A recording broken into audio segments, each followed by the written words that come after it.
Hey, everybody. Welcome. Great late night conversation. Let's go. Spoken of the American century. I say that the century on which we are entering can be and must be the century of the common man. A radical redistribution of economic power. I mean, we know that racism is just it's a byproduct of capitalism. Everything would be all right if everything was put back in the hands of the people. We need a government that will make sure Americans are taken care of and organize the economy to serve the people, not the profits of a wealthy few. We now have the techniques and the resources to get rid of poverty. We got to start getting out there with the people. Get out of the movement and get to the masses. We need a government of action.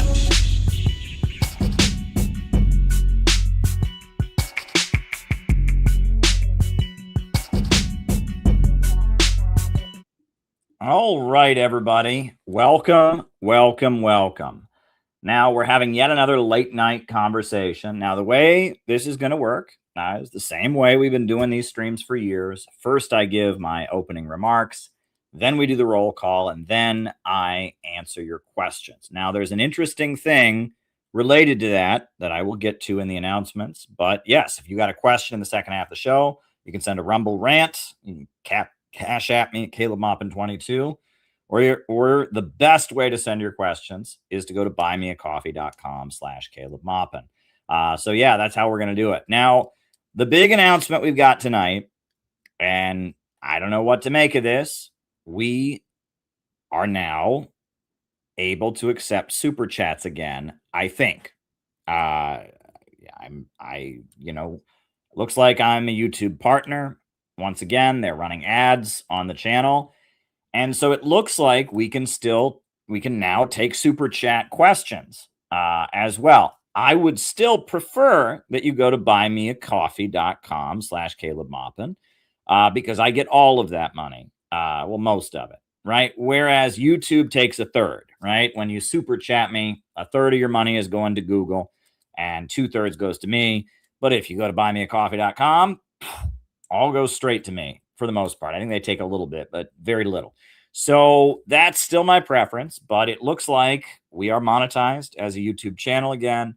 Hey, I'll take it. I ain't complaining. I still take Rumble rants. If you're on the Rumble, you can still cash at me at Caleb Maupin 22. But yes. We can still go to buymeacoffee.com. Very, very interesting. We have some other announcements tonight. Another announcement is the third session of the Juche study group is coming up. Noah, our beloved member of the Center for Organizer, he is doing every Tuesday night on this channel and on the CPI YouTube channel. We have the Juche study group, and the link is open for the Juche study group, mind you. So if you have something, that you would like to, if you'd want to join the Juche study group, Juche study group continues tomorrow night at 10 p.m. Eastern Standard Time. On this channel, we will continue with the Juche study group. And if you have a webcam, you can turn your webcam on and join. It's an open kind of thing that we're doing. If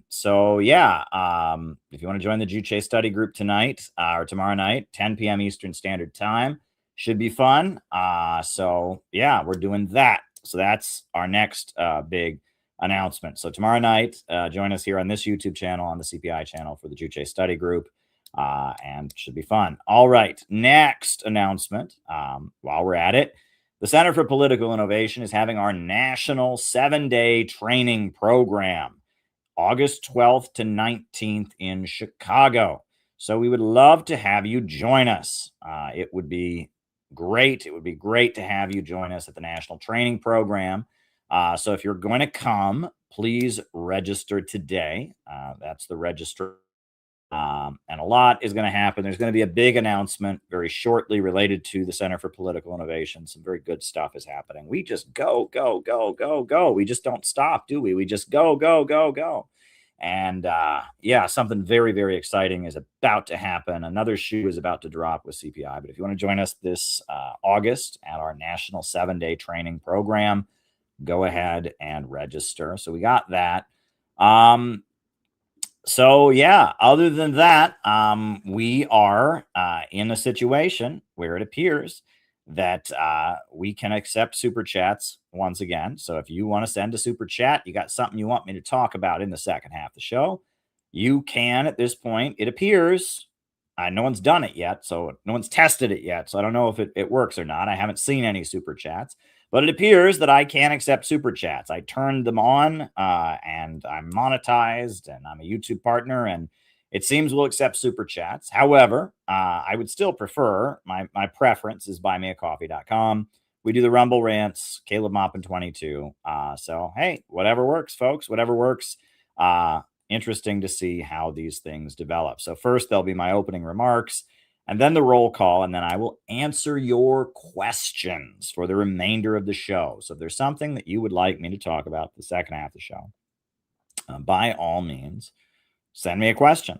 You can send it via Buy Me a Coffee. You can do Rumble rants. You cash at me at Caleb Maupin 22, and it looks like you can super chat me also. So we'll see. But yeah, questions are really what makes the second half of the show so much fun. So please send super chats. All right. Now that we've gotten that out of the way. So I don't know if you've all seen the news. There's been a couple developments. One is Donald Trump came back from China like a fool. He came back from China with nothing.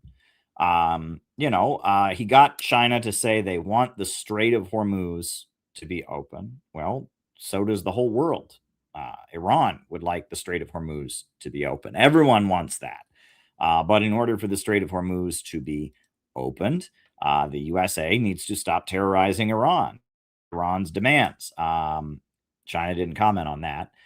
Furthermore, China said that they have agreed that they don't want Iran to have a nuclear weapon. And the USA and Iran and China agree on that. Well, Iran also agrees. Iran has had the position, we don't want to have a nuclear weapon, for 47 years.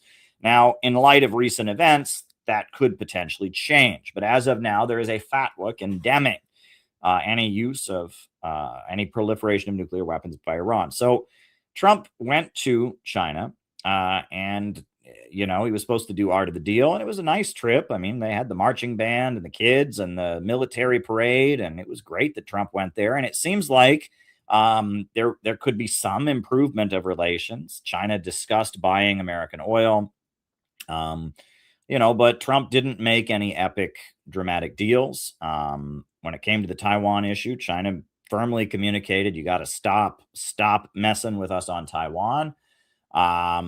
And other than that, nothing really came up. And Donald Trump came back from China with his hat in his hands. There's an old Monty Python sketch of kind of a silly game show on television.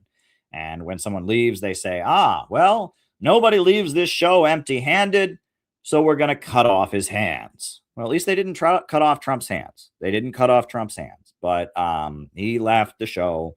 He left Beijing with nothing.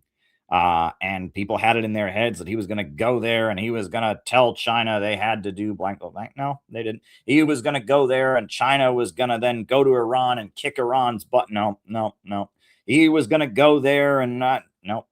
I mean, it was just, and I hope there is more trade between America and China. I hope that whatever agreements may have been made off the record about the U.S. economy and the Chinese economy, perhaps cooperating more together, are kept. I really do hope that there is an improvement of U.S. Sino relations, and I'm glad that Trump didn't go there and stir up a fight. But Trump left China with nothing. Meanwhile, now Trump is making dramatic, hyperbolic threats against Iran. You better open the Strait of Hormuz or else blah, blah, blah, blah, blah. Well, at this point, Iran isn't buying it. And at this point, Iran has said if Trump attacks them, they will close another strait. Now, I don't know if you know this. So the Strait of Hormuz is one strait, but there is another strait. Okay, and this is fascinating, and this is part of the debate, the conversation. It's not getting a lot of play in America, but we're already economically suffering because of the war against Iran and because of the closing of the Strait of Hormuz. Well, there's another strait that now Iran is threatening to close. I'm going to put the map on the screen because this is very much related to everything we talk about on this channel. So let's bring this up. The foreign ministry of Iran has said, no, we're not going to open the strait unless the United States stops attacking us and threatening us. We're not going to open the strait unless the USA pays reparations for killing our supreme leader, killing the schoolgirls, etc. No, we're not going to open up the strait. And then they have mentioned there is another strait that they can close. So the Strait of Hormuz is there at the top, and it's closed right now. Oh, super chats work. Very good. All right. You will get a question answered in the second half of the show, and thank you, sir. The Strait of Hormuz, it is closed. Now, there's another strait, the Strait of Bab al-Mandab. Bab al-Mandab. And what country is it right next to? Yemen. And who controls Yemen? The Houthis, Ansar Allah. And if the USA attacks Iran again, the Houthis will close the Strait of Bab al-Mandab. If you think our economy is suffering right now because of the Strait of Hormuz, wait until the Strait of Bab al-Mandab is closed. Then we're in a world of hurt because that cuts off access to the Red Sea and to the Suez Canal. I have actually been through the Strait of Bab al-Mandab. Actually, I have actually been in that part of the world. I was on a ship in 2015. It's a whole incident. Might touch on it here a little bit tonight because it's related to some other things I'm going to talk about. So Iran basically said, don't attack us. Pay us reparations. No, we're not going to give you our nuclear, your material. The USA wants Iran to give them its uranium. It's not, no, they can't give it to Russia. They got to give it to America. Iran is saying, no, we're not doing that. And if you attack us again, if you launch another attack, if this ceasefire doesn't hold, we'll close down Strait number. And if Strait number 2 closes down, the world economy will scream even louder than it's already screaming. The whole world is looking at Donald Trump and saying, can you just solve this Iran thing? Can you just end this? Europe is not on board with Trump on this. The whole world is looking at Donald Trump and saying, can you just fix this? Fix this. The price of oil is going up and up and up. We could be looking at $8 a gallon. If Trump attacks Iran again and they close the Strait of Bab al-Mandab, that is going to have implications you wouldn't believe. And at that point, I think other countries will step in. Now, apparently, Trump was going to attack Iran tomorrow. His attack was scheduled for Tuesday. And a number of Gulf states met with Trump and said, don't do that. The Saudis and the United Arab Emirates and Kuwait and the Gulf states convinced Trump to call off the attack scheduled for tomorrow, which is very interesting, which says to me that there's already the international community is screaming against the idea of an attack. But yeah, if you want to know anything about the Houthis, that's one of the great things about CPI. The Houthis are a group that nobody in America knows anything about. The U.S. public, Ansar Allah is their actual name. Houthi is kind of a derogatory term. But we published a book explaining who the Houthis are to the American people, and we distributed it in bulk across America. Who are the Houthis and what are they fighting for? You can listen to the audiobook of it. The audiobook is available. And this book, many people have said, is a brilliant, brilliant piece of writing, very illuminating, makes a populist case for the Houthis, and so, yeah, if you want to learn more about the people who may soon be closing down the Strait of Bab al-Mandab, what is it? What is the strait? Bab al-Mandab. Yeah, read our book on the Houthis. Who are the Houthis and what are they fighting for? Many people have said that book was very illuminating. I, risked my life on a ship and, and trying to deliver medical aid to Yemen. So I know something about it. But anyhow, tonight we're not talking about Iran largely. I mean, we are talking about Iran. We're talking about the forces that pushed us to go to war with Iran. We're not even talking about Yemen. I mean, we kind of are. But at the end of the day, tonight we're talking about Israel, right? And we're talking about Israel because a couple things. But the main thing is that Israel is a country that is offending the entire world with its genocidal murder of Palestinians, its regional terrorism, its policies of assassination, its plans for expansion with the Greater Israel Project. The whole world is offended by Israel, and the USA is blindly supporting Israel. And it's not just the billions of dollars we give them every year. It's not, people say, well, we give them like $3 billion a year in aid. Yes, but we give them loads of free weapons on top of that. And every state in America gives some of its state budget to Israel. A lot of cities give their money to Israel. A lot of cities in America, out of their public budget, they cut a check. So when you pay state taxes, you're paying money to Israel. When you pay local city taxes, you're paying money to Israel. When you pay federal taxes, you're paying money to Israel. Israel robs you in your federal income tax. Israel robs you in your state income tax. Israel even robs you in your local municipal taxes. When you pay a parking ticket, some of that money is going to Israel. Checks to Israel. It is insane. It is absolutely insane how Israel is robbing us. It is illegal to be a state employee in a number of states and boycott Israel. They actually have laws that make it illegal to be a state employee and boycott Israel. That if you work for a certain state, you must sign a document that says, I will not boycott Israel. Well, that's a little bit ridiculous. They used to have oaths like that for America. They called loyalty oaths.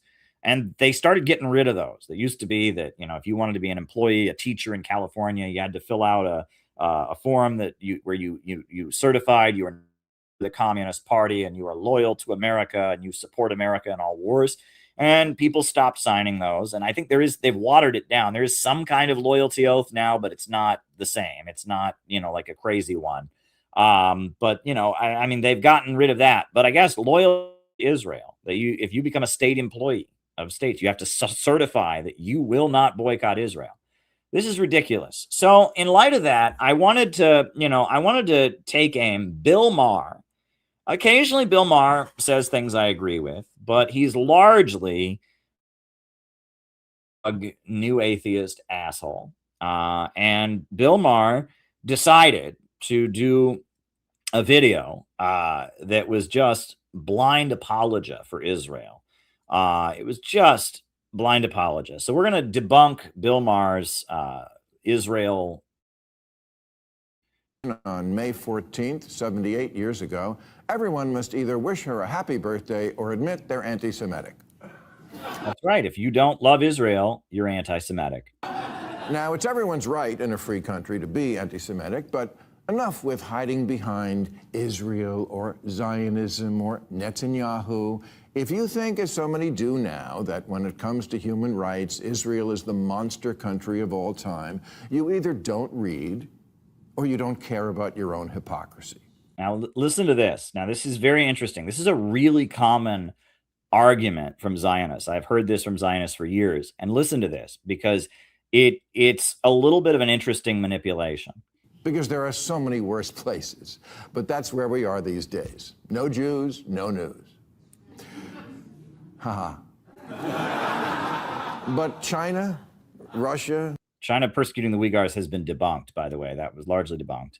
The Sudan, Iran, Myanmar, Haiti, the Congo, North Korea, all way worse. And that's how you know it's anti-Semitism. It's the inconsistency. And here's the problem with that argument, right? North Korea is a country that the USA has barricaded, has huge nuclear weapons pointed at, has thousands of troops in South Korea threatening. America is not responsible for anything that happens in North Korea other than American threats and attacks on them.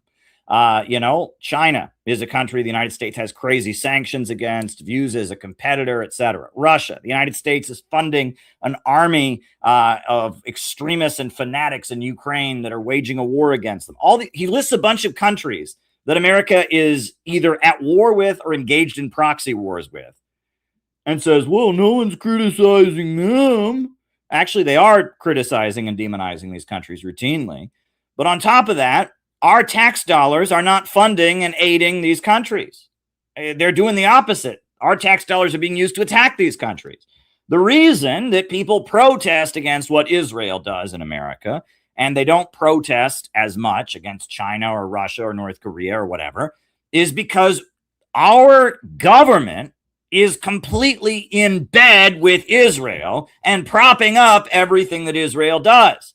Whereas in a lot of those countries he just listed, it's the opposite. Our government is fighting against those countries, is trying to undermine them and attack them. So you can't equate them at all, right? I mean, there would be no need to go out and protest against something the Chinese government is doing. The U.S. media is constantly demonizing China. They're constantly telling us China is the enemy. We got sanctions on China. There's no reason to go out and protest against what Russia is doing, because the U.S. government hates Russia and demonizes Russia and is funding Ukrainian fascists and extremists to fight against Russia.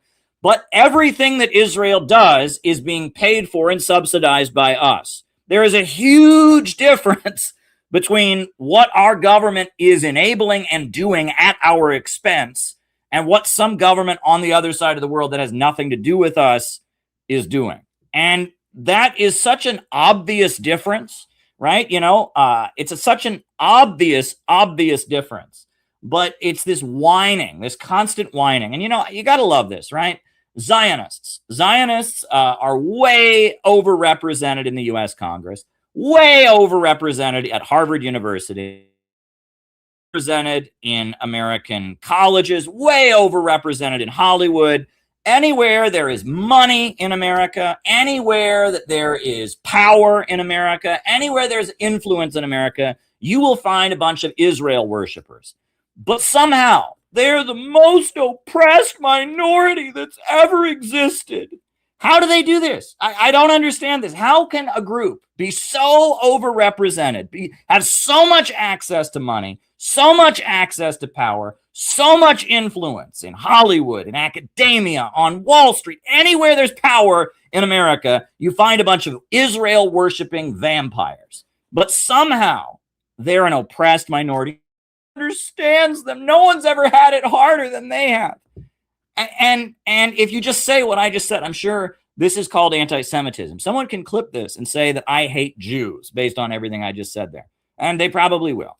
And we'll talk more about that tonight. But do you hear that, right? I mean, he's already starting this, no one has it worse than Israel. Poor little Israel. It's just so hard. All of Hollywood loves them. All of Congress loves them. All of Wall Street loves them. Every powerful institution, Harvard and Yale, and every powerful institution, every mainstream media, but somehow they're just a victim. Oh, poor Israel. Oh, boy. And it is amazing to me. And they believe this. They believe this. Go and walk through the streets of New York City and talk to a fucking Zionist. They literally believe the whole world is out to get them.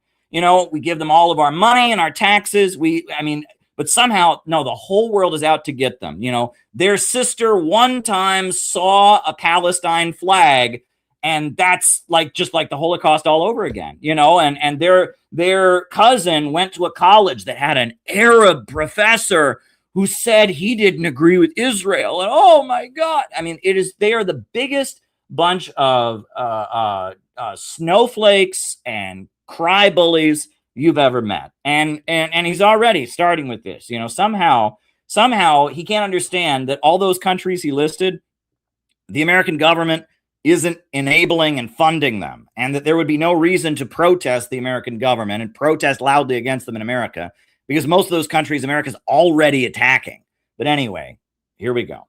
Talk about Jews these days like something out of Stormfront, except it's not Stormfront. It's an editor from the American Prospect, which is a venerable liberal publication that launched the careers of journalists like Ezra Klein. And yet no one blinks when one of their editors says, Israel is a brainwashed, psychopathic death cult that might need to be nuked to save the human race.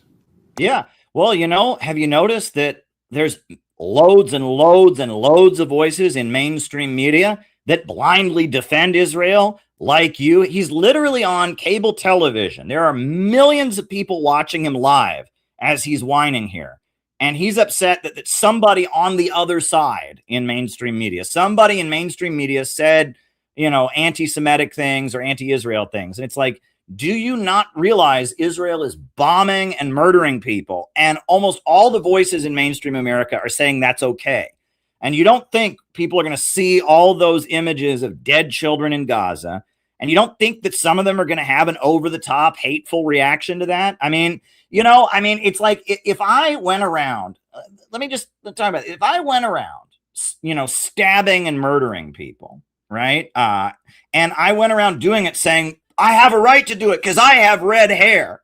And I just went from city to city stabbing and murdering people and saying, I'm allowed to do this. I have red hair. We red-haired people are special and we have a right to do this. And in response to that, there was a wave of discrimination against red-haired people. Whose fault would that be? If people then started hating red-haired people, saying nasty things about red-haired people, whose fault would that be? Would that be just those people are just so bigoted against red-haired people? No, it would be my fault that I was going around stabbing and murdering and killing people all over the world. And while I did it, telling everyone I did it because I had red hair, and that because I have red hair, I have the right to do this. Israel goes around the world murdering and killing people. They're murdering people all over the region. They're bombing the Palestinians. They're terrorizing people, and they're constantly saying, we have the right to do it because we are Jews, because of the Holocaust, because we're the chosen people, because of the Old Testament. We have because we are Jews. Now, if that's the case, are you not surprised that there might be some people in the world who respond to that by saying, well, geez, we're not big fans of Jews anymore. Now, are we? And obviously, I don't think anyone should be judged because of their religion or their race. But if someone goes around murdering people and justifying it in the name of being a Jew, it's pretty likely that there's going to be people around the world who start hating Jews. That's kind of how that would work. And it's like, but there's no connection there. No, everyone's just mean. Everyone's just picking on poor Israel. Uh-huh. People say the left and the right can't agree on anything these days. Well, there is this one thing they agree on. Right-winger Tucker Carlson has Nick Fuentes and Holocaust deniers on his podcast and wonders along with them who really was the bad guy in World War II. And the New York Times has on their podcast super leftist Hassan Piker, who they call a progressive mind, and who says Zionists should be treated the same as Nazis, which I assume means hung at Nuremberg. Yeah, so that right there, basically, U.S. politics, you find people that are more sincere. In the mainstream of American politics, all the leaders are bought and paid for by Israel, by AIPAC, by the big banks and corporations that are tied in with Israel, etc. But people that get really political tend to have more extreme views, and because of that, they're more sincere. And this has always been the case. I always go back to 2004, the first election. I couldn't even vote. I wasn't old enough. The first election that I was very, very involved in was 2004. And both candidates, George W. Bush and John Kerry, were diehard pro-Israel candidates. However, the big movies that came out that summer for the conservatives, they had The Passion of the Christ, starring Mel Gibson, directed by Mel Gibson. Mel Gibson, quite critical of Israel. And for the liberals, they had Fahrenheit 9/11 by Michael Moore, who had dedicated a book to the memory of Rachel Corrie, who was murdered by Israel, a pro-Palestine protester. And that people that are sincere on the left don't like Israel. People that are sincere on the right don't like Israel. People that are bought and paid for shills who need campaign contributions and money to get reelected mouth the pro-Israeli line. And that's what the issue there is. What can the left and the right agree on? Well, if you're an honest conservative, if you honestly believe in America first, if you honestly believe in Christian values, you can't support Israel. And if you're an honest socialist, if you're sincere in anti-racism and anti-imperialism, you can't like Israel. And so people, as Americans, are seeing that the economy is getting worse and that things in America are getting worse, economically speaking, politically speaking. They're looking for answers, and they're becoming more serious about politics. And as they become genuine in their politics, as they become genuine conservatives, they don't support Israel. As they become genuine leftists and socialists, they don't support Israel. What's surprising about that? There's absolutely nothing surprising about that. It's just that Israel is very obviously evil, and that denying what Israel is doing and looking the other way is something you only do in American politics if you're bought and paid for. That's what progressive is now? I guess so. The kids are sure into it. They went nuts last year at Coachella for Kneecap. That's the name of an Irish rap group, as if Ireland hasn't suffered enough.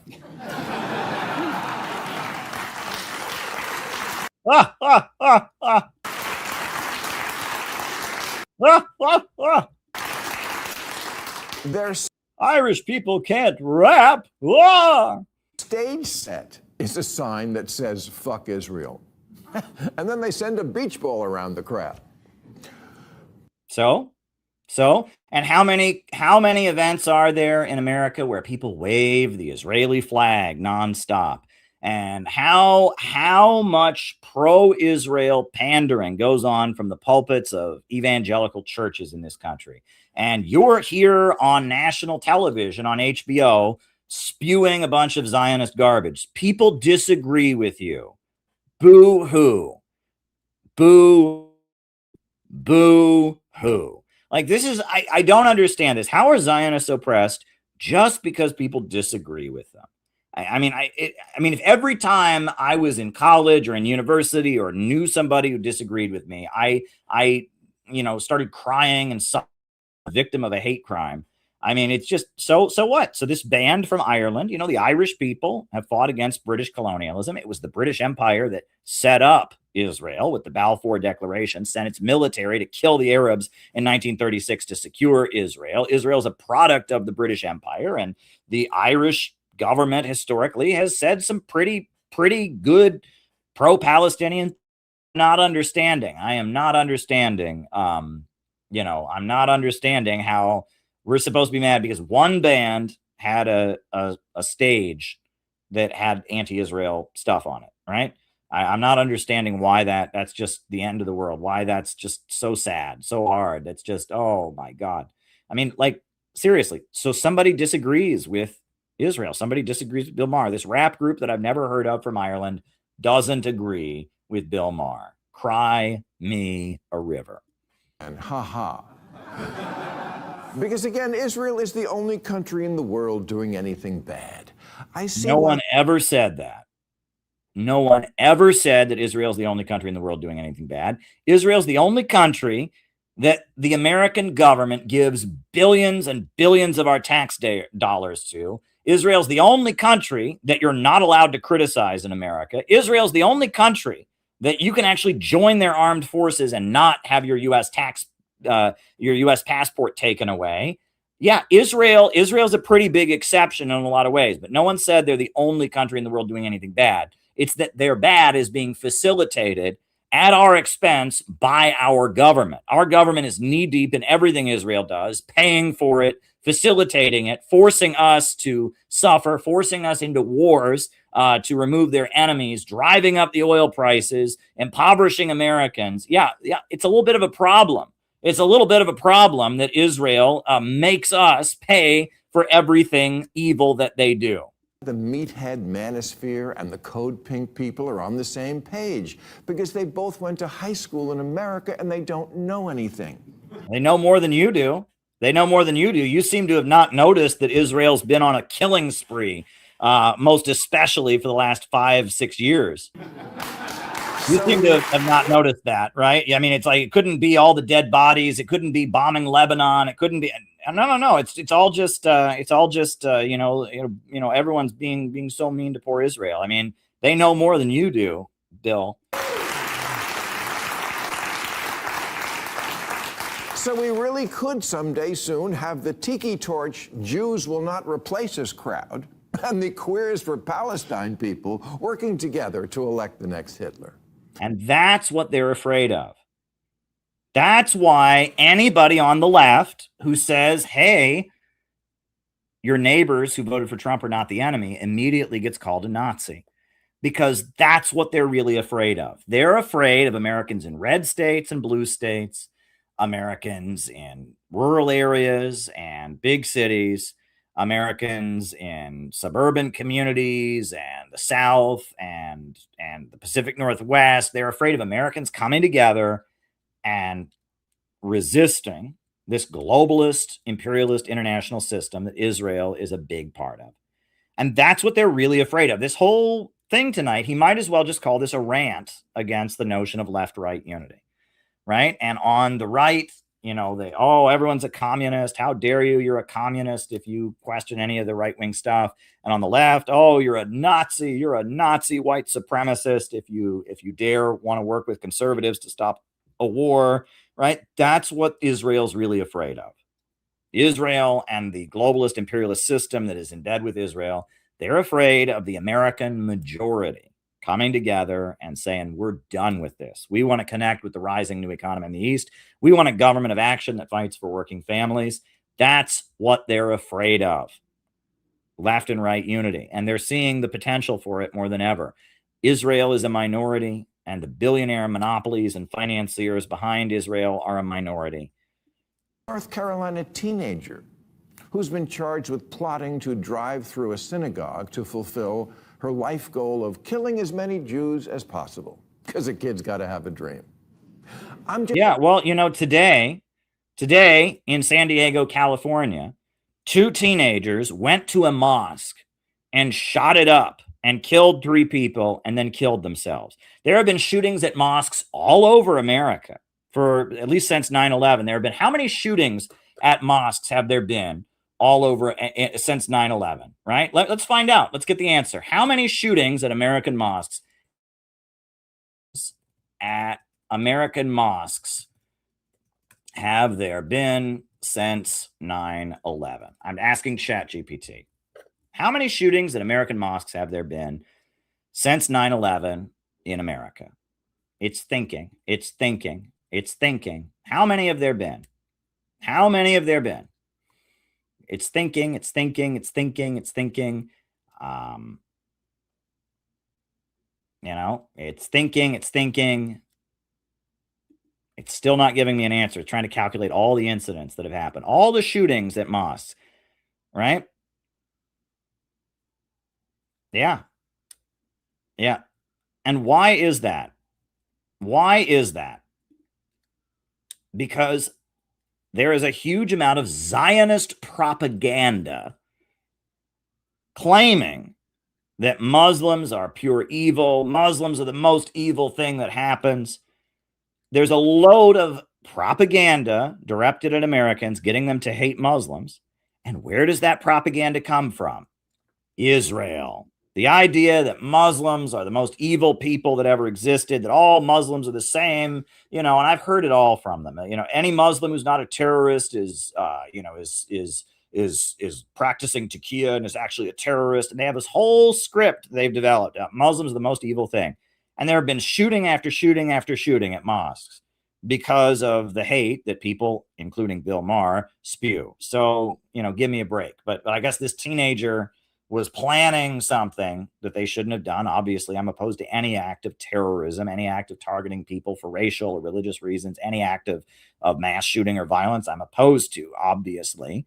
But the idea that, oh, well, you know, some teenager somewhere was doing an evil thing. So that proves, again, Jews are the most oppressed people in the whole world, and Israel can do nothing wrong. Why in the world would this be the dream of North Carolina? And why do people go shoot up mosques all the time after they've been pumped full of your hate, Bill Maher? And why is there a whole industry dedicated to hating Muslims in America? Why? Because Israel needs American support, and getting Americans to hate Muslims is part of Israel's propaganda. So just shut the fuck up. Dream of Dan Bilzerian, who's running as a Republican to win a House seat in Florida. Who's Dan Bilzerian? Well, he's a professional douchebag who's attracted 30 million followers by doing this all day and posting it. Well, maybe he's smart enough to realize that disagreeing with Israel and opposing Israel will probably get him some votes because Americans are tired of the bullshit we've been subjected to. Yes, he'll fit in fine with the current Congress.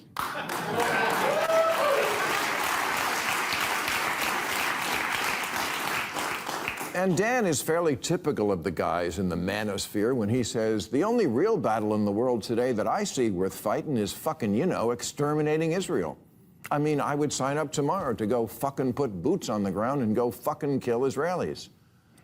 Why? Why is this asshole's life about two things? Getting more Viagra and exterminating the Jews. Not what he said. He said Israel. He didn't say Jews, right? Jews are people. They're an ethnic group. He said Israel. You know, there you go. But you know, and maybe this guy who's running for office, and you know, maybe he's appealing to people that might be mad about some of the evil things Israel is doing. I mean, just saying. Israel was founded on the idea that anti-Semitism made a Jewish state necessary because Jews would never be safe without one. Can you honestly? Yeah, exactly. No, it wasn't just the idea that Jews would never be safe without one. It was that Jews are so special and so superior and so much better than everybody else that they have to have their own country. They have to have their own country because they are the superior chosen ones, you know? There's a book called the Talmud, which I would encourage people to look into what the Talmud says. You know, the Talmud says some pretty not nice things about non-Jews. It says that if you are not a Jew, you are not a person. You have no soul. You are an animal. Only Jews are fully human, and that other people are animals. You can go and read about the hate behind Zionism. Zionism is the ultimate expression of a supremacist belief, a group of people who believe they are better than everyone else. They are chosen to rule over everybody else. That is what it is. And that it's not just that they can only be safe with Israel. And if that was the case, if it was simply a matter they needed Israel to be safe, why have all the Jews of the world not moved there? Why are there Jews all over America? Why are there Jews all over Britain? Why are there Jews all over the world still? If they're not, they have to be in Israel to be safe. It's not about they need Israel to be safe. That's not what it's about. That is not what it's about. This rhetoric and not see why that turned out to be true? If you don't have the right-wingers on your side and you don't have the progressives, what do you have? What's more progressive than college, where professors now say things that would make Kanye wince? Yeah, and actually, it's interesting. What percentage of the whites at Harvard are Jewish? The most important college in the world. I mean, at least in America, right? And they do have very, very much a demographic system, affirmative action, right? They give so many spots to Black people. They give so many spots to Latinos. They discriminate against Asian Americans, right? Asian Americans are considered to be overrepresented. And so there's less spots, but there's no quota for Jews. There's just a quota for whites, right? And, if you look at it, the number of Harvard graduates who are white, who are Jewish, is massive, right? And that's why, the amount of money that the Ivy League schools receive from Jewish donors. You do realize they had a doxing truck going around Harvard with the faces of students who criticized Israel on it. Did you know about this? So at Harvard, right, if you criticize Israel at Harvard, they had a truck with your face on it, right? The Harvard Crimson, this is from the Harvard Crimson website, right? If you criticized Israel, you can't make this up. This is how much, Harvard is pandering to Zionism and how unsafe it is to criticize Israel at Harvard. If you disagree with Israel at Harvard, you're a Harvard student and you didn't agree with Israel, let's put it on here, right? Where's the, this was what would happen to you.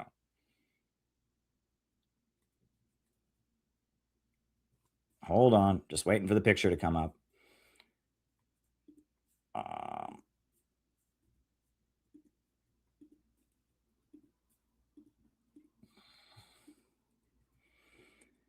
Just waiting for the picture to come up. Yeah, the doxing truck at Harvard. You can look it up. But we should put a picture of it on here because it's just classic, right? This is how they responded to people disagreeing with Israel at Harvard. Right? So if you disagreed with Harvard, they had this truck that was driving around the campus, Harvard's leading anti-Semites, and they would put your face on the truck.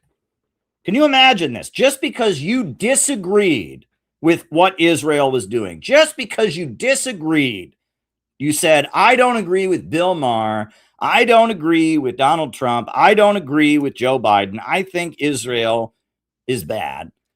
They would put your face on a truck and drive around with your face on display. Can you imagine any other country in the world, right? That you talked about Iran. Does Iran have a truck that they drive around? You know, if you disagree with North Korea, does North Korea have a truck that they drive around? You disagree with Mexico. Does Mexico have a truck? But somehow they're the most oppressed minority ever. They are just so oppressed that you criticize them at the most powerful school in the country. If there's anyone, you think if you worked hard your whole life to get into Harvard, if there's anyone who has the right to say, you know what, I've looked into geopolitics and I just don't agree with Israel. But I guess not. If you go to Harvard and you disagree with Israel, they put your face on a truck and drive around. But they are the oppressed minority. Keep in mind, they're the oppressed minority. They are the victims. Remember, right? They dox you on your campus and drive around with a big giant truck, you know, trying to make you unemployable for the rest of your life. But they're the victims. They're the victims. They're the victims. Poor Israel. Such a hard time Israel at an American university. They put your face, try to destroy your reputation. Osman Umgarji calls Zionists bloodthirsty animals. Who's he, the leader of ISIS? No, he's a professor, right? Well, maybe as a professor, he's teaching about the history of the evil things that is doing, and and giving his analysis of what these kind of forces are. I mean, if you've seen how the Israeli settlers they sit on their roofs, they get all out their lawn chairs and they sit on their roofs as they bomb people, and they sit there and they applaud and they laugh about it. You see the videos of elderly grandmothers being kicked out of their homes that they've lived in their whole life, while the Zionist settlers are doing a gleeful dance celebrating that they're about to bulldoze an old lady's home. Maybe people don't like this. Maybe some of the things that Zionists do might offend somebody. California at UC Irvine. And Candace Owens agrees with his assessment of Jews as animals because she says wherever they go, they bring their filth with them. I don't think that's what she said. Another professor, Hamid Dabashi, says of Israel's, they have a vulgarity of character that is bone deep and structural to the skeletal vertebrae of its culture. And what does that mean? What does that mean? I mean, what's the context of that? That's a very odd thing to say, but I feel like, again, the structural vertebrae of its culture, he's not saying it's like their skulls are shaped a certain way. It sounds like it's taken out of context to make you think that, but we will continue. These are the kind of statements Goebbels would have read and said, no notes. I mean, where are the Jewish space lasers when you need them? Now, there are absolutely horrible things said about Muslims, too. That should also be, of course, by you, Bill. You've made your career doing that. Roundly condemned, like Republican Congressman Randy Fine saying, if they force us to choose, the choice between dogs and Muslims is not a difficult one. That's awful. But it's not the same as they need to be nuked. And let's exterminate them. This is why Jewish people here and in... Actually, statements about killing all Muslims are made routinely by Zionists, and I'm going to be talking. I have video that we can show later tonight But we'll be talking about that in a little bit. Europe now say they sometimes hide their identity, afraid that the Star of David will get them attacked, as has happened in almost too many places to mention lately. Oh, give me a break. Give me a break. Right? I walk around New York City, I see people wearing Stars of Davids all the time. They're not getting attacked, they're not getting harassed. And what happens to Muslims routinely? In New York City, in the neighborhood of Bay Ridge, there's a mosque. And a couple years ago, there was an incident at the mosque in Bay Ridge because when they were having prayers for Ramadan early in the morning, these Zionist teenagers were driving around the mosque with their Israeli flags, and they were pelting the elderly people going in to pray in the mosque with eggs. Give me a break. Give me a break. Give me a break. Leave your Star of David at home. But the kafaya? No one's leaving their Star of David at home. No one's leaving their Star of David at home. If anything, they're marching around with it. They're I stand with Israel, Israeli flags everywhere. Give me a break. Give me a break. You can wear that anywhere. You can wear it to Fiddler on the Roof and you'll get applause. Jew hatred isn't just acceptable now, it's cool. Celebrities love it and make it trendy. It's the new Che Guevara t-shirt. No, it's actually a career killer. If you get on a list of people who criticize Israel, they try to destroy your reputation. You can't work in Hollywood. Actually, it's kind of the opposite. The Islamophobia is just as bad argument is simply a false equivalency. No, it's a more accurate run. You can criticize Muslim countries and still work in Hollywood. You can criticize Muslim countries and not have your reputation destroyed. You can criticize Muslim countries and have a show on HBO spewing Israeli propaganda because that's what you've done for your whole fucking life, Bill. So give me a break. Can you name a Jewish professor who talks about Muslims the way they get talked about? Yes, actually. It is routinely pointed out by Zionists. It is almost cliche for Zionists to get up and say, it's like one of the most common pro-Zionist things. How many Nobel Prizes have Jewish people won versus how many Nobel Prizes have Arabs won? See, Arabs are intellectually inferior. They're stupid. Zionists say that all the time. Zionist scientists and professors, that's like one of their favorite talking points to make is, there are so many more Nobel Prizes for Jewish professors and Jewish scientists than there are for Arabs because Arabs are just naturally inferior to us. They say that all the time. I have heard that from so many Zionists in academia. You have a professor who is a Zionist who is teaching in the sciences, and it is almost guaranteed at some point he'll say, we have won so many more Nobel Prizes than the Arabs have, and that's just because we're just naturally better than them, and Islam proves that they're intellectually inferior and they're an inferior race and we're the master. Yes, actually, yes. Professors like that do that all the time. Anti-Jewish crimes, hate crimes, now outpace anti-Muslim hate crimes 9-1. It's not a contest, and I'm certainly not saying do more of the other. I'm just saying these are the numbers, the facts, the reality. There is a frothing anxiousness for the literal extermination of this one group. And Democrats, where are you?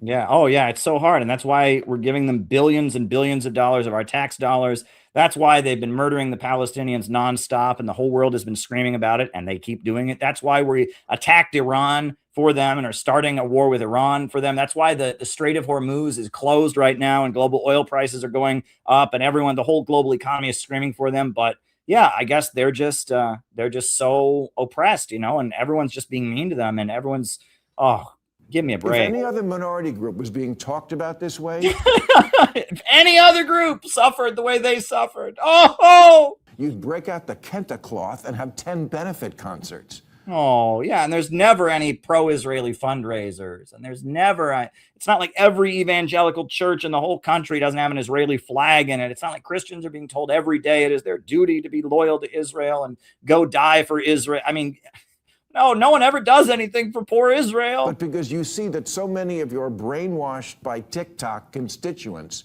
now have an unfavorable view of Israel. No. Oh no, people don't like Israel? Wow, could you imagine that maybe what Israel does has something to do with that? No. Them when you should be correcting them. You don't tell your woke idiots Israel isn't a colonizer or an apartheid state or committing genocide. It's actually all of those things. It was created as a settler colony of the British Empire. It violates the rights of Palestinians routinely, and it has been committing genocide against them. It is all three of those things. And that if you brats had to spend a week anywhere in the Middle East other than Israel, you would understand what liberalism is not. That's interesting, because I've been to the Middle East and I've spent more than a week in Iran, and I've been to various Middle Eastern countries. So I actually, yeah, there you go. All the people likely running for president now on the Democratic side want it known they don't take money from AIPAC, the Israeli lobby. That's not true. Kamala Harris is literally married to an AIPAC lobbyist. Where's her picture? She was literally married to an AIPAC lobbyist. The Democrats wouldn't even allow an Arab speaker to be part of the Democrat convention. The Democrats went out of their way to offend the Muslim community so much and to make clear they just were not going to support the Palestinians. They were not going to stop Israel's murder, that many of the Muslims for Trump or for Jill Stein. The Democrats so badly pandered, so desperately pandered to Israel to get elected, even though the rank and file of the Democratic Party was so disgusted and demanded they do something about Palestine. When Kamala Harris was disrupted by pro-Palestine protesters, she said, well, just vote for Trump. Just vote for Trump. They did not care that everyone wanted them to speak up for Palestine. They made it abundantly clear they were going to be just as pro-Israel as Trump. A stance which gives permission to actual anti-Semites to say, see, we're right about Israel. That's a dirty. Oh, okay. So this is interesting. So he's saying, first of all, he's claiming that all the major Democrats don't get AIPAC funding, which plenty of major Democrats do, right? But on top of that, now he's saying that announcing that you don't take AIPAC funding is somehow a crime against the Jews. Committing genocide, and that if you brats had to spend a week anywhere in the Middle East, all the people likely running for president now on the Democratic side want it known they don't take money from AIPAC, the Israeli lobby.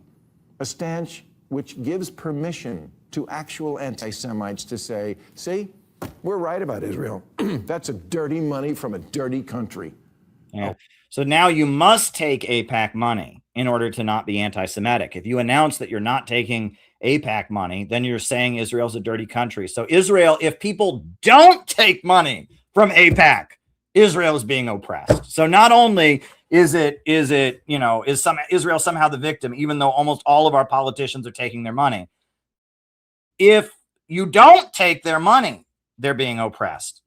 You take money from crypto and factory farmers and big tech, from Diddy and Weinstein and Epstein, but AIPAC is too far? Let me just say this to all who ask me, why are you harder on... Well, Diddy and Weinstein and Epstein are all heavily involved with Israel, so it's kind of like the same thing. But also, like you're offended by people not taking Israel's money. I mean, this takes the cake, right? That I have heard different ways, different, circular arguments about how Israel is oppressed, how Israel's somehow the victim. I've heard that Karl Marx must have been an anti-Semite because rich is just code for Jew. And I've heard a lot of the stupid shit that Zionists say. This takes the cake though, right? So unless you take money from Israel, you're anti-Semitic. Right. And yeah, wasn't he a big Russia-gator? Right. Yeah, right. Exactly. Like any connection to Russia was a gigantic conspiracy. Right. I remember Tara Reid with her very, very credible allegation against Joe Biden. Right. He immediately dismissed her because, she said something good about Putin one time or something. But I guess unless you take AIPAC money, you're anti-Semitic. The Democrat than you used to be. Until you fix this whole issue, stop asking me. That's Bill Maher. Right? And it's just so ridiculous. But it's not just ridiculous that it happens, right? It's ridiculous that that there's not anybody saying, hello, like, this is bullshit, you know, like that he's able to just get on there and say those things with such confidence that you would think that everyone would know what I just said and would not take him seriously.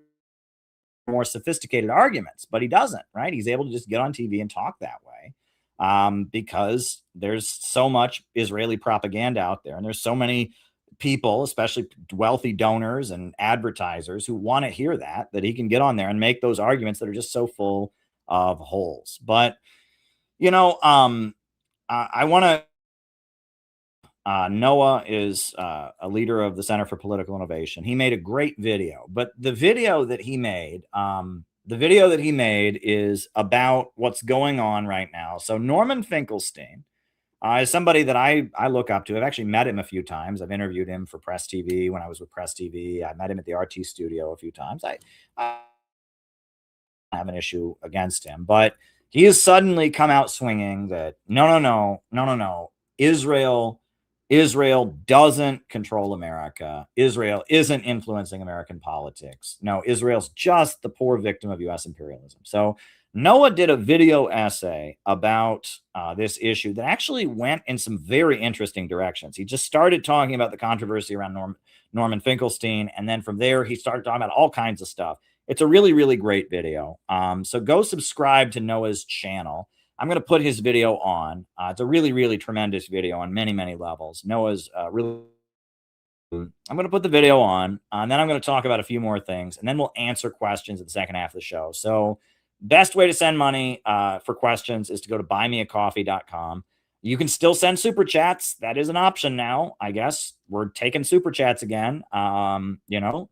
So anyway, this is Noah's video about Norman Finkelstein and the controversy. And then from there, I'll talk about a couple more things, and then we will start answering questions. So here we go. Mr. Kent, you're completely out to lunch. Where are you going? Where are you going? Next, it's going to be Israel was behind the Civil War. It's just so completely lunatic, and they all believe it. That was Norman Finkelstein reacting to the MAGA Civil War, reacting to figures like Joe Kent, who has recently resigned from the Trump administration in light of the recent escalations against Iran. Escalations that, in his estimation, are being done at the behest of Israel.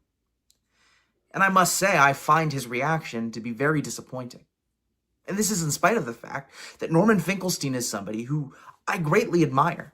Somebody who has heroically stood up to the bullying of Zionists throughout his entire career, who has heroically stood up and said that what Israel does to the Palestinian people is wrong. And there is a lot of truth in the frustration that he is feeling.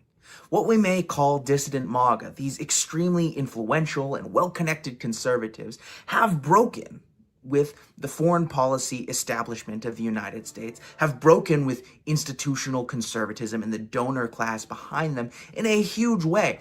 But in doing so, they have attached themselves to a worldview that is often conspiratorial and leads itself to making claims that can't be substantiated.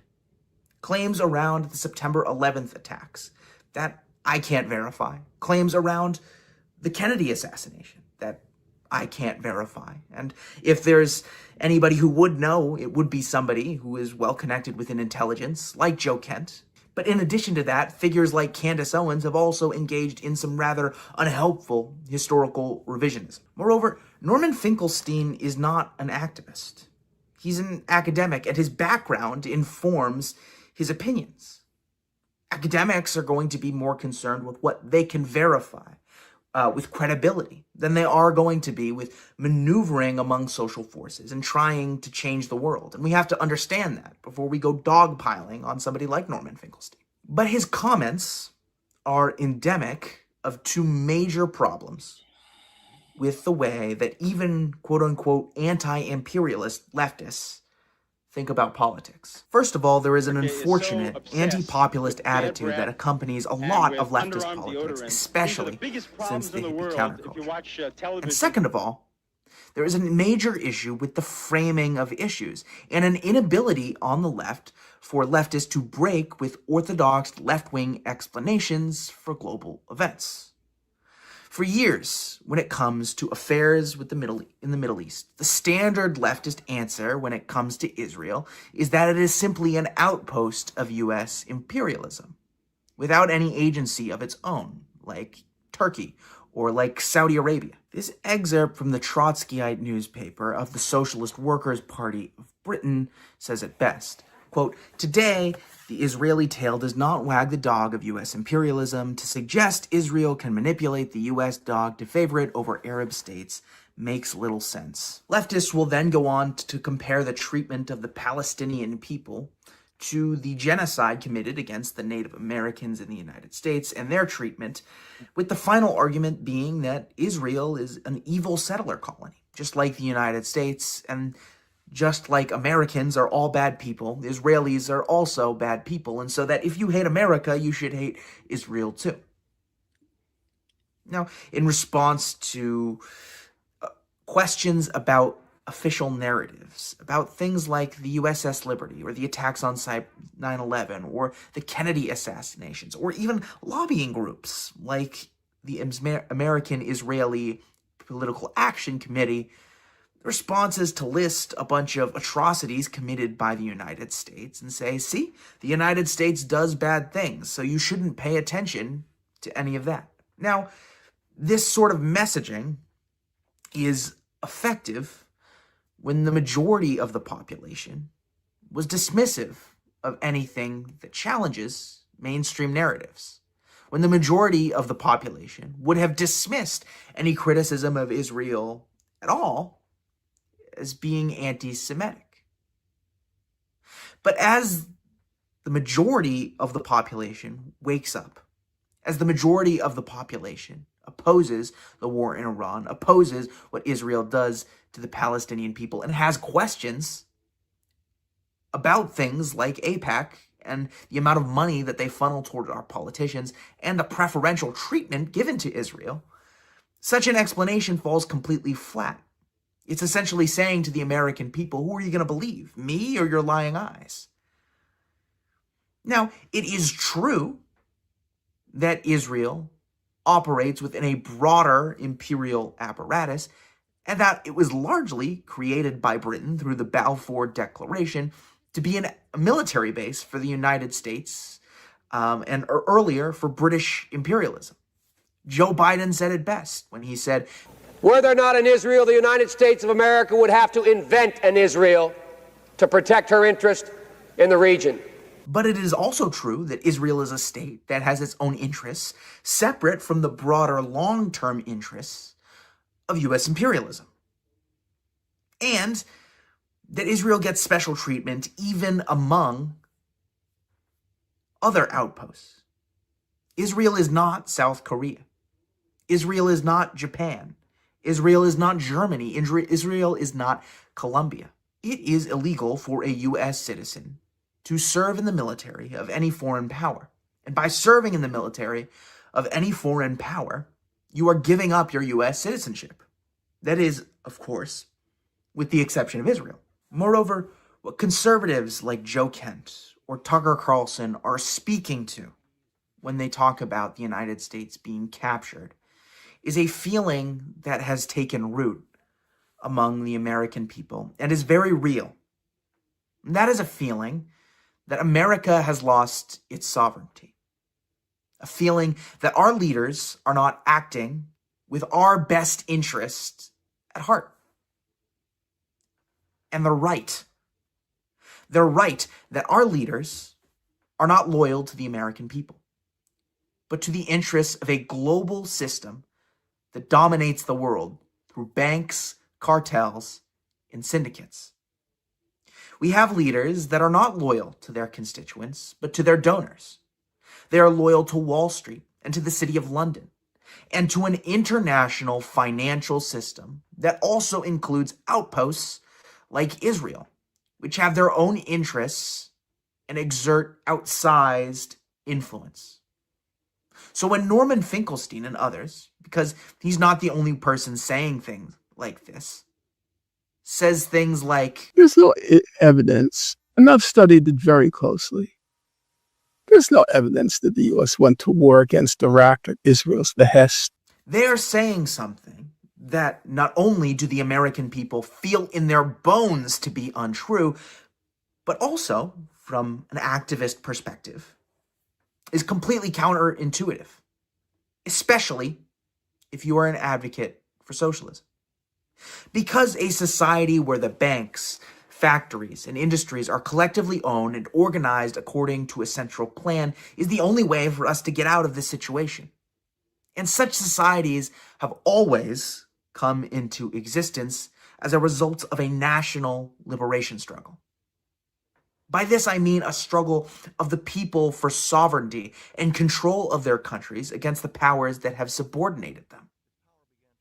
Not out of a struggle necessarily between employers and employees, nor from some abstract moralistic struggle against the bad things that their country had done. And this is the case in every country that has broken free from the Western financial system. It is most obvious in countries like Vietnam, or the Sahel states that come out of a struggle against French imperialism, or countries like Korea or China, which come out of the struggle against Japanese imperialism, or Cuba or Iran, and the dictators imposed on them by the United States. But even the most classical, quote-unquote, Marxist revolution, the Russian Revolution, comes out of a national liberation struggle, not strictly out of a class struggle. This, too, is out of step with your standard leftist Marxist orthodoxy, which argues that because Russia was a European power at the time of the February and October revolutions, that it, too, was an imperialist power, as Lenin said, a prison house of nations. But Russia was never imperialist in the same way that countries like Britain or France or Germany were. This is an analysis increasingly popular today in Russia and in China, the school of what is being called geopolitics, which points out that societies of the land, like Russia, fundamentally operate different from societies of the sea, like Britain, and that land empires engage in more mutual development and have different relations, whereas sea-based empires revolve around control of trade routes and keep their imperial periphery poor. But one doesn't even have to leave the school of Marxism to see economic analysis that corroborates this. Rosa Luxemburg, the German Marxist intellectual and communist originally from Poland, said this at a conference held by the Second International in London in 1896. She commented about the then very trendy Marxist demand for Polish independence and voiced strong opposition to it, saying, "The Russian Tsardom derives neither its inner strength nor its internal significance from the subjugation of Poland. This assertion in the resolution is false from A to Z. The Russian Tsardom derives its inner strength from the social relations within Russia itself. The historical basis of Russian absolutism is a natural economy resting on the archaic communal property relations of the peasantry. The remains of this backward social structure, and there are many such remains still found in Russia today, along with the total configuration of other social factors, constituent on the basis of Russian Tsardom. The nobility is kept under the Tsar's thumb by an endless flow of handouts paid for by taxing the peasantry. Foreign policy is conducted to benefit the bourgeoisie, with the opening of new markets as its main objective, while customs policy puts the Russian consumer at the mercy of the manufacturers. Finally, even the domestic policy of the Tsardom is in service of capital. The organization of industrial expositions, the construction of the Siberian Railroad, and other projects of similar nature are all carried out with a view of advancing the interests of capitalism. In general, under the Tsardom, the bourgeoisie plays an inordinately important role in shaping domestic and foreign policy, a role which its numerical inconsequence would never permit it to play without the Tsar. This, then, is the combination of factors which gives the Tsardom its strength internally. So it continues to vegetate because the obsolete social forms have not yet completely disappeared, and the embryonic class relations of a modern society have yet not fully developed and crystallized. Again, the strength of the Tsardom abroad derives not from the partition of Poland, but from the particular features of the Russian Empire. Its vast human masses provide an unlimited source of financial and military resources, available almost on command, which elevates Russia to the level of a first-rate European power. Its vastness and geographic position give Russia a very special interest in the Eastern question, in which it vies with the other nations that are also involved in that part of the world. At the same time, Russia borders on the British possessions in Asia, which is leading it toward an inevitable confrontation with England. Now, what she is pointing to is the fact that though Russia had the means to compete as a European power, it was not acting as an imperialist power in the Leninist sense of the word. Its economy was primarily agrarian in nature and resembled what Marx would have called the Asiatic mode of production, where property is collectively owned and managed by a state, but in which the forces of production remain relatively stagnant. Imperialism emerges out of monopoly capitalism, capitalist crisis, and financialization, and Russia was not in a position to be imperialist in the Leninist sense of the word because forces of production had not developed in such a way, but that forces within Russian society were managing Russian policies in ways that were not in the interest of the majority of Russian people. The argument against the Tsar was not that he was a big, strong, mean guy who was oppressing the people of Dagestan or of Kazakhstan or of the Ural region, although I'm sure there was a lot of inequality, as exists in all societies which are in a state of underdevelopment. But the argument against him was that he was weak, and that he was allowing Russian policy to be managed not in the interest and on behalf of the Russian people, nor even on behalf of the nobility, but rather on behalf of a tiny minority of people who were not loyal to Russia, but were loyal to the British financial system. That Russia, in the process of its so-called modernization during the Tsarist period, was losing its sovereignty and increasingly becoming an outpost for British profiteers.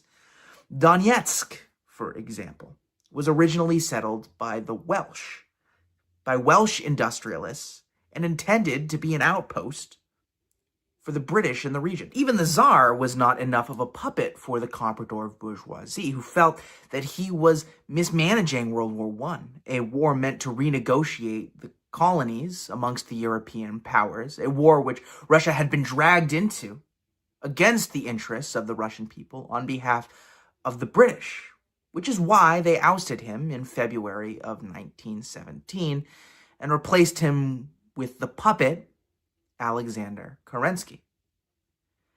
And it was by finally overthrowing the provisional government headed by Kerensky and establishing the Soviet Union that under Lenin and later under Stalin, Russia was able to finally assert their sovereignty and their independence. What the folks within dissident MAGA are tapping into is the same frustration and struggle that the Russian people dealt with.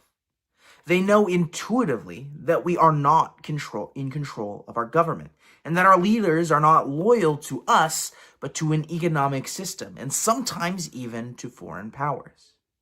There is also a powerful counterexample of what can happen in such a situation where the masses feel in their bones that their government is not working for them, or that they have been subjugated, where anti-imperialist forces have failed to act properly. In Weimar Germany, there was a split between forces led by the Hamburg faction of the Communist Party of Deutschland, Heinrich Laufenberg and Fritz Wolfheim, and the rest of the party. After the First World War, Germany had been stripped of its colonies, had lost much of its territory, and was being forced to pay exorbitant debts to British and French banks that were bankrupting the country. Laufenberg and Wolfheim argued that under these circumstances, Germany no longer constituted an imperialist power, and that the struggle for socialism in Germany would also be a national liberation struggle against British imperialism, which had indebted Germany. They sought to form an anti-monopoly coalition. that would, yes, include the working class, as well as the middle class elements and the patriotic bourgeoisie against the comprador bourgeoisie, and build socialism on the basis of an alliance between these classes in the interests of the German nation, as would later be done in China.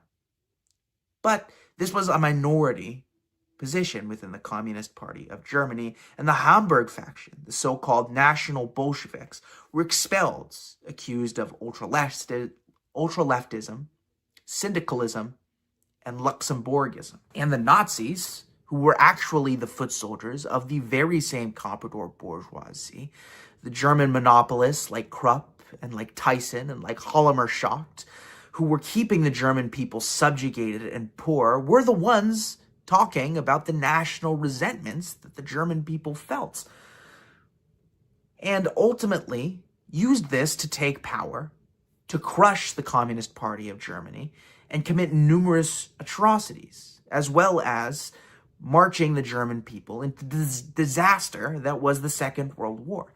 As Stalin pointed out, the supposedly National Socialist Nazi Party was neither nationalist nor socialist, engaging in no collectivization and leaving Germany in ruins. But had the KPD been able to properly give voice to the feeling of humiliation and subjugation that the German people felt, something like that may never have happened. But they couldn't, because they clung to Marxist orthodoxy rather than rising to the needs and the consciousness of their people. It is so desperately important that we learn from these lessons, because what we need more than ever in this country is an anti-monopoly coalition. What we desperately need in this country is a mass movement of ordinary people that speaks to the truth that the American people feel in their souls, and that is that the interests of Wall Street, the interests of the City of London, and yes, the interests of Tel Aviv are not the interests of the American people. That the system of globalism, imperialism is foreign to the American spirit and has its boot on the neck of the American people. Dissident MAGA, be it Joe Kent, or be it Candace Owens, or Tucker Carlson, or the millions of people who listen to them, is such an important constituency, because they represent a significant group of people who recognize that America needs a national liberation struggle, and who are screaming loudly that they can no longer stay cowed and beaten before the feet of institutional conservatism. They can no longer cringe meekly at the feet of the establishment while their fellow Americans get poorer. And yes, they are deeply confused. And yes, they have a conspiratorial worldview. And yes, they do not fully understand what it is needed to reassert our independence. But it is the duty of anti-imperialists not to mock them, not to speculate on their intentions and nitpick their political line, but rather to help them to understand that what we need is a government of action that fights for working families. That we need a government that works in the interests of working people, and yes, facilitates commerce and empowers people to start businesses and enriches communities. We need to help them to understand that there is a new economy emerging in the world centered around the BRICS countries, and that the only future America will have is by joining with that new economy. I am part of an organization that seeks to do that. It's called the Center for Political Innovation, and if you're interested, there will be a link in the description. Thanks for watching.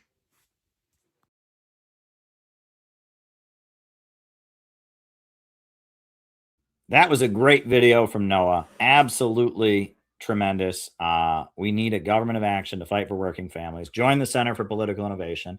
And he's right. Russia was never imperialist, not in the Leninist sense. There was a Russian empire, sure, but it was not an imperialist in like the Leninist sense of financial oligarchy, export of capital, etc. Right? Russia was held together by its feudal structures, and its national sovereignty. Even at the time of World War I, they were basically, you know, subservient to the British.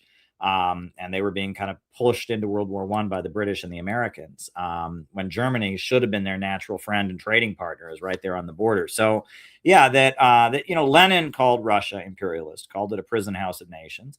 But that was because he got funding from the Germans, because the Germans gave Lenin money to go into Russia during the war and stir up trouble, and that he was supposed to break apart the different nationalities. That was part of what the Germans who funded Lenin were hoping that he would do.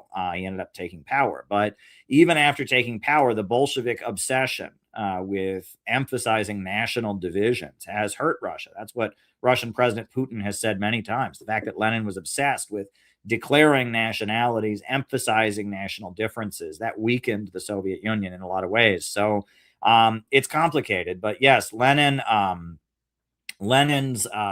characterization of Russia as imperialist in the same way that Britain and France and America, it's just wrong. I mean, that just wasn't the case. And that Rosa Luxemburg, if you read her writing, she had a much more accurate assessment of Russia. And that's why Rosa Luxemburg refused to join the British-funded movement for Polish independence when she was young, right? When she was a young Polish Marxist, all the Polish Marxists were protesting Russia and demanding Poland break away from Russia. And she was saying, no, that's really not in our economic interest as a country, right? The relationship that Russia has with Poland is not the same relationship that you know, that a colonizer has with an oppressed country, and that actually we should fight for workers' rights in all of Russia and all of Poland and all the Russian Empire. And Rosa Luxemburg is one of the most brilliant thinkers. You know, we have republished her very pamphlet, the Junius pamphlet, which is a very, very good piece of writing.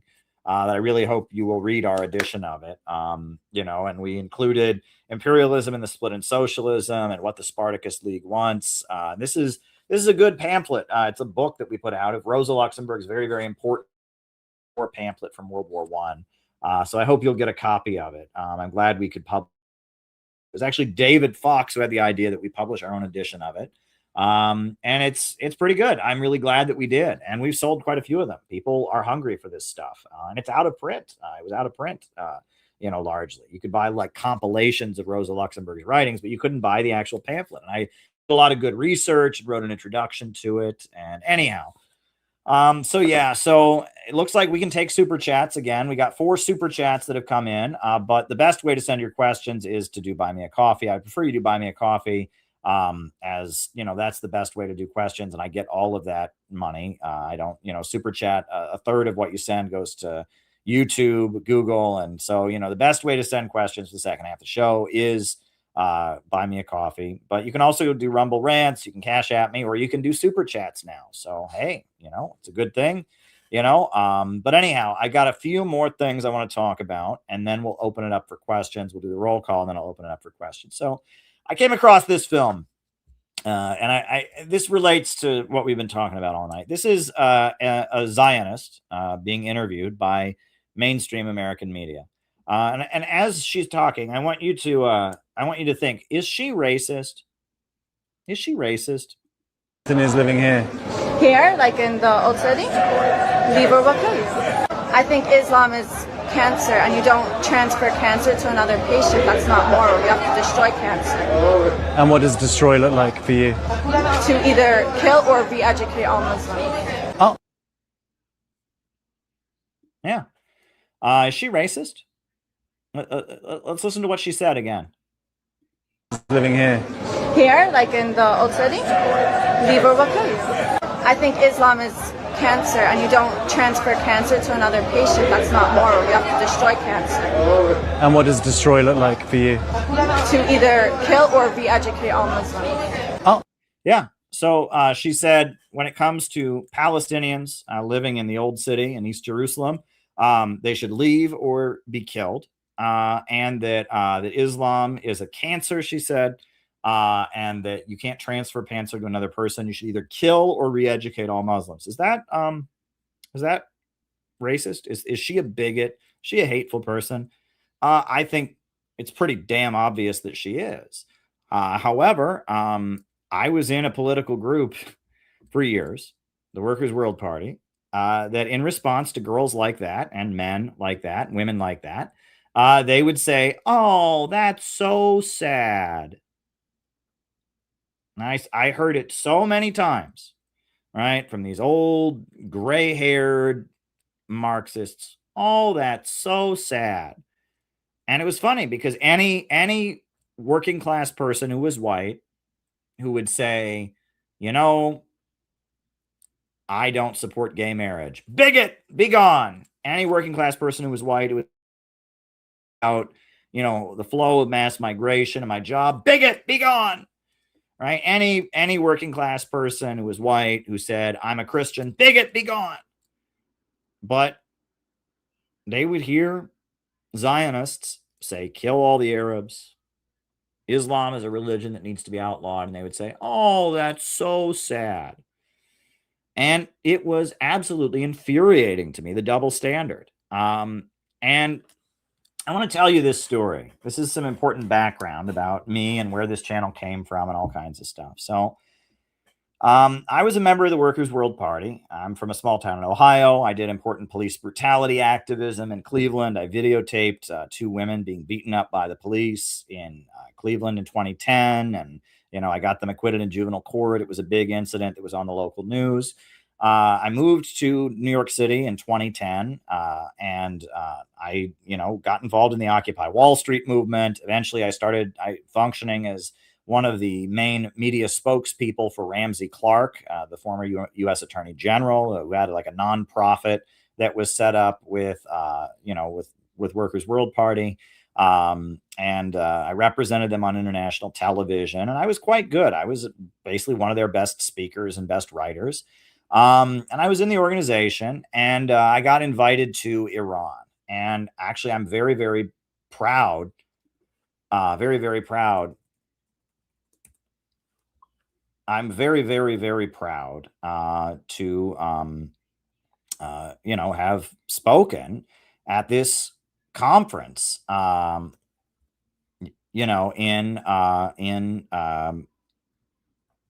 Iran. And this was the speech that I gave in Iran at a conference. So this was at the New Horizon conference in Iran.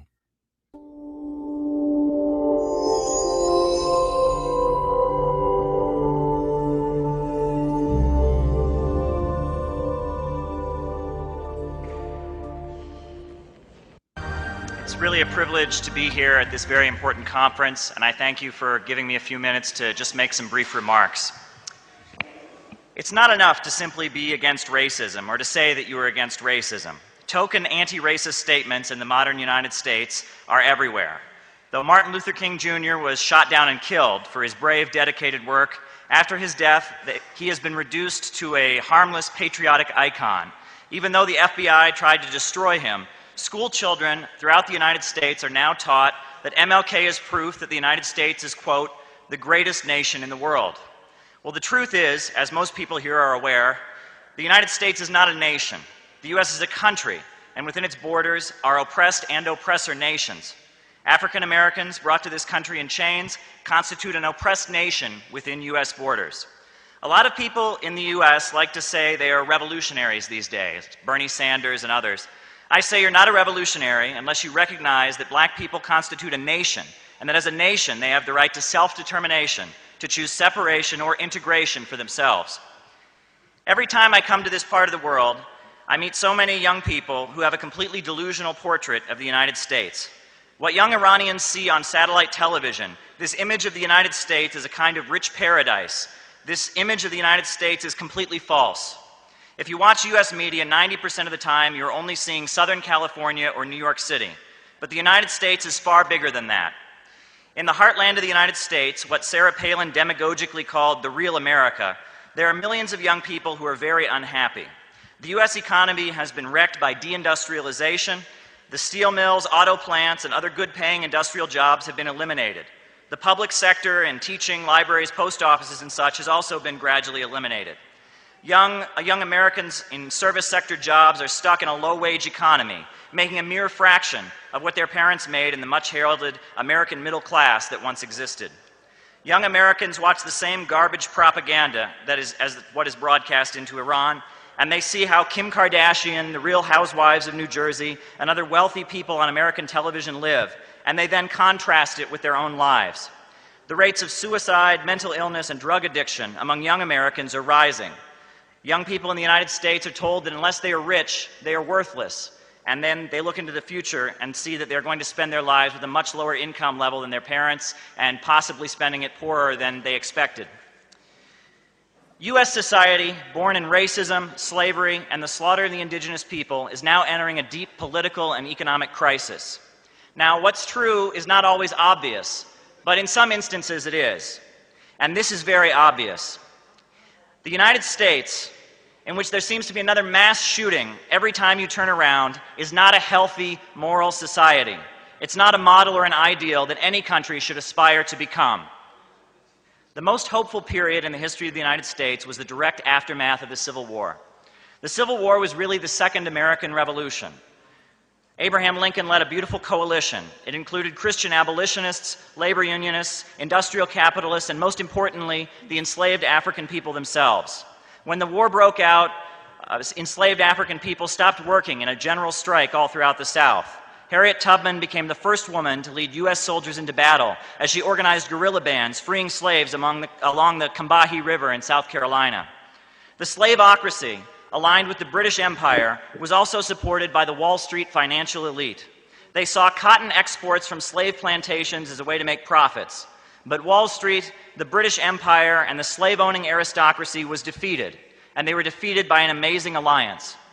The Republican Party during the 1860s, far different than what it is today, was a revolutionary party. It took its name from the French Revolution. It represented the small farmers, the African Americans, and the labor unions. After defeating the slave owners, they continued to move ahead as a coalition. And for a brief period in the South, there was even land redistribution, where the land of the slave owners was being redistributed. Calling themselves the populists, the small farmers and free blacks called for public control of railroads, guaranteed education for all, and the overthrow of the monopolists, the wealthy bankers that have so much power. The progressive coalition that came out of the Civil War was broken apart by Wall Street. What did they use to destroy the progressive anti-capitalist mass movement that emerged in the aftermath of the Civil War? They used racism. The Ku Klux Klan used terrorist tactics very similar to what the Israelis are doing, very public, violent acts of terror with brutal violence, forcing the formerly enslaved persons out of political process. U.S. troops were pulled out of the South, and it was handed over to the racists. Since that time, the white people of the United States made a deal with Satan.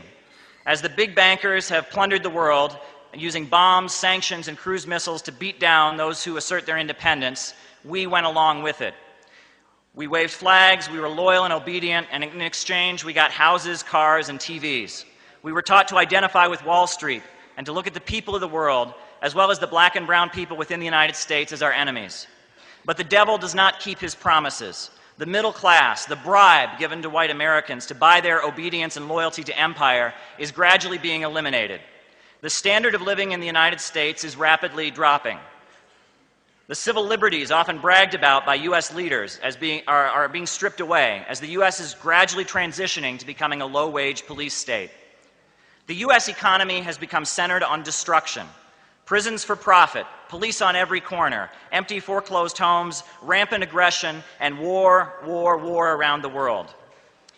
As we face the ruins of U.S. society, now it is time for white people to change how they see themselves.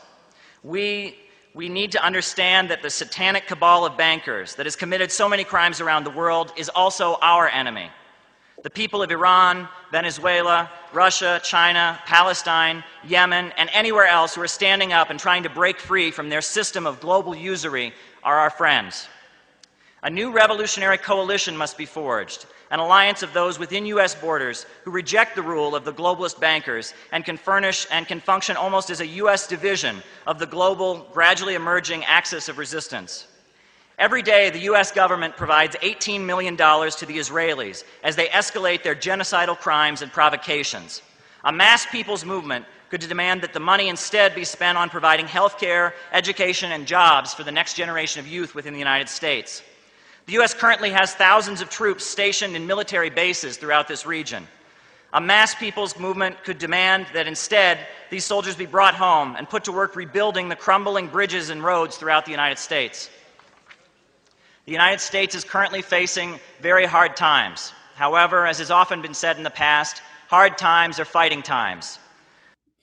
Anyhow, you can watch the rest of that speech online. I gave that speech, and it was an important speech that I gave in Iran. So after I gave that speech, I came back to the United States, and, you know, my patience with the Workers' World Party had ended. And, you know, I had kind of a religious conversion on the ship to Yemen, and there's a whole story there. But also, so that was at the third New Horizon conference. In Iran, they had 3 conferences of independent thinkers and filmmakers. I didn't go to the first one, but I was invited to the second one. I spoke at it. I was invited to the third one, and I spoke at it. While I was speaking at the New Horizon conference, the U.S. Congress had read into the record my name, a list of every American who attended the conference. Our names were read into the congressional record. And it was basically declared that we shouldn't go to it. Congress called the New Horizon Conference a hate fest against Jews. It was considered to be anti-Semitic, even though, I mean, it was a lot of black activists and, you know, people involved in Black Lives Matter that were at, especially the third one. And I mean, I didn't see it as a hate fest, not pro-Israel, but you know, Medea Benjamin from Code Pink was there. And I mean, I didn't see it as a hate fest. But anyhow, if you're wondering about why there is so much hate directed toward me, I think it has a lot to do with this. This was published March 14th, 2019 in Haaretz, the daily newspaper of Israel. Right? This is the New York Times of Israel, the official state publication of Israel. And they published this article: The Anti-Semitism Fest, where Russian spies, Code Pink, David Duke, and the Nation of Islam make friends and influence people. David Duke was not there at any of those conferences. Don't know why his name is thrown in there. And I don't know who the Russian spies are, because there were Russians who attended. Alexander Dugin attended one of the conferences. He's not a spy. He's an academic. You know, and I mean, the Nation of Islam was there. They're a religious organization. That's the organization of Malcolm X, you know, and Code Pink. Yeah, Medea Benjamin attended, but, you know, this article, you know, has 2 paragraphs about me in it, in the official organ of Israel. And who is the author? The author is Alex Reed Ross, a college professor who's a member of the Democratic Socialists of America. And his article, he has a hyperlink to a communist blog that was calling me a Nazi and calling me a white supremacist because I waved the American flag, and everyone knows the American flag is Nazi. You know, and this Alex Reed Ross was revealed by Gray Zone to basically be on the payroll of American intelligence. He worked for a nonprofit that was staffed by former members of the Department of Homeland Security and the New York City Police Department and the FBI. And he was just a spook, Alex Reed Ross, whose job it was to harass anti-imperialists and go after them. And he targeted me because I went to this conference in Iran, and gave an anti-imperialist speech there. But all the communist groups followed suit. And you'll notice that, like, immediately after this YouTube channel was started, after this YouTube channel started blowing up, they made me the bad guy. BreadTube came up out of nowhere. I debated Destiny and I wiped the floor with him. I debated Vosh and wiped the floor with him. But the attacks, there were videos with hundreds of thousands of views on them, calling me a white supremacist, calling me a Nazi. And people would come, and this channel just got bigger because people would come to this channel and they would hear I'm not preaching any form of racism. I'm not preaching any ethnic bigotry. I'm actually just preaching anti-imperialism and, you know, socialist economics. And, you know, this channel kept growing because every time they attacked me, people would come and actually listen to me, and they'd be like, wait, that guy's not that. But the smear campaign that began against me, the reason that it took hold is because the communist groups in America are full of Mossad agents. And that's pretty clear, right? I mean, after I came back from the New Horizon Conference, a campaign against me in the Workers' World Party started, where they claimed I hated Jews, and they started a smear campaign against me. And that there has always been a kind of a singling out and a targeting of me in particular. And it comes from Mossad, and it comes from Israel. And there's a reason that if you Google me, a whole bunch of gross sexual stuff that has nothing to do with anything, there's wild exaggerations of stuff that doesn't have any relevance to anything, comes up. And the reason for that is because of Mossad. It's because of Israel, right? Israel has been targeting me since 2014, at least, ever since I went to the New Horizon Conference in Iran. And that soft Zionism dominates communist spaces. That's why you've got people bending over backwards to say Israel is blameless. Somehow Israel is blameless, And if you're doing what Norman Finkelstein is doing right now and saying, Israel, Israel, stop blaming Israel. That's what you're saying, right? You're saying that Israel is blameless, right? And that really the reason that the Workers' World Party members would apologize for Zionism, and yet they targeted me, the reason for that is because they're Jewish, largely. And they don't want to hate their own people. And they were sympathetic to Black and brown people because they viewed them as victims of white people. And I was told blatantly, they viewed white European Christians as the people who did the Holocaust, as the people who did all the pogroms, and that's how they saw it. And, that's why there has been no effort to reach out to dissident MAGA. That's why, the response to the Rage Against the War Machine rally, let's go over that. Rage Against the War Machine. I understand they're having a very important event in Grand Rapids, Michigan, on Sunday, which is great. The Libertarian Party is having their convention, and they're having an anti-war rally, a Rage Against the War Machine rally in Grand Rapids, Michigan. Awesome, tremendous. But it was a really important demonstration, the Rage Against the War Machine protests, and the response to that protest from the communist groups was not simply to say we're not going to go. They basically said that Rage Against the War Machine, that was spoken at by Garland Nixon and Chris Hedges and all kinds of great people, Max Blumenthal and others, they called it a Ku Klux Klan rally. And we saw what happened with the murder of Charlie Kirk. They basically called for every person at the Rage Against the War Machine rally to be murdered.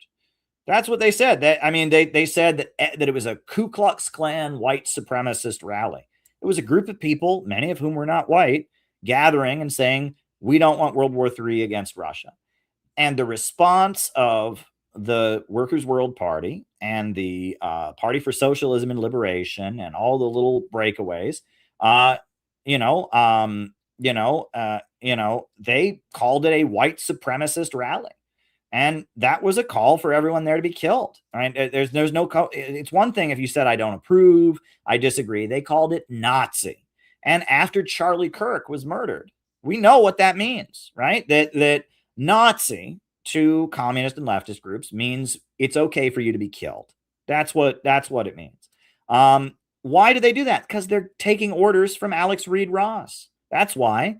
These groups are littered with Mossad agents. And it's that blatant, right? And I could tell you some stuff, but, and there's a reason that when I came back from Iran, all of a sudden, Caleb's on the shit list. Well, because Mossad, Haaretz, look, the very smears they ran against me were published in the Israel.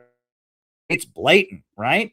The Party for Socialism and Liberation, they stage the Palestine rallies, and they do it as ineffectively as they possibly can. They make them anti-America rallies, right? Full of, they just wave a foreign flag. They give the middle finger. They cuss people out. They do everything. Americans think Palestine protesters are their enemy, right? There's a reason for that. Right? It's because the PSL is staffed full of people who think white European Americans are their enemies, who believe that anyone who waves the American flag is a Nazi. And when they see groups of Zionists saying kill all the Arabs, see any American who is white and European, saying anything that is not part of the liberal script. They say, "Be gone, you're a bad person." There's a reason for that, right? And the fact that Rage Against the War Machine brought together the left and the right. I mean, you saw Bill Maher was on here. I showed you the clip earlier where he said their greatest fear is, the left and the right coming together. And that's why PSL advocates violence against Marjorie Taylor Greene, against me, against Tucker Carlson. They don't just disagree with us. They want us dead, right? They actually want to kill us. They say we're Nazis, we're white supremacists. Meanwhile, Kat, or whatever her name is, the Chicago politician who is a Ukrainian Nazi supporter, they rolled out the red carpet, right? They rolled out the red carpet. Well, she's anti-Israel and she's a Democrat and she supports the Ukrainian Nazis and she's just a Democrat. And Brian Becker and all of them rolled out the red carpet for her because she's a liberal. That's all they care about. They are shills of the Democrats, and their job is to make sure the left and the right don't come together to oppose Israel, because that's Israel's greatest fear. They are crypto-Zionists. They are crypto-Zionists. And we need to just be real about this. And the hate that is directed toward me and the Center for Political Innovation, it comes from Israel.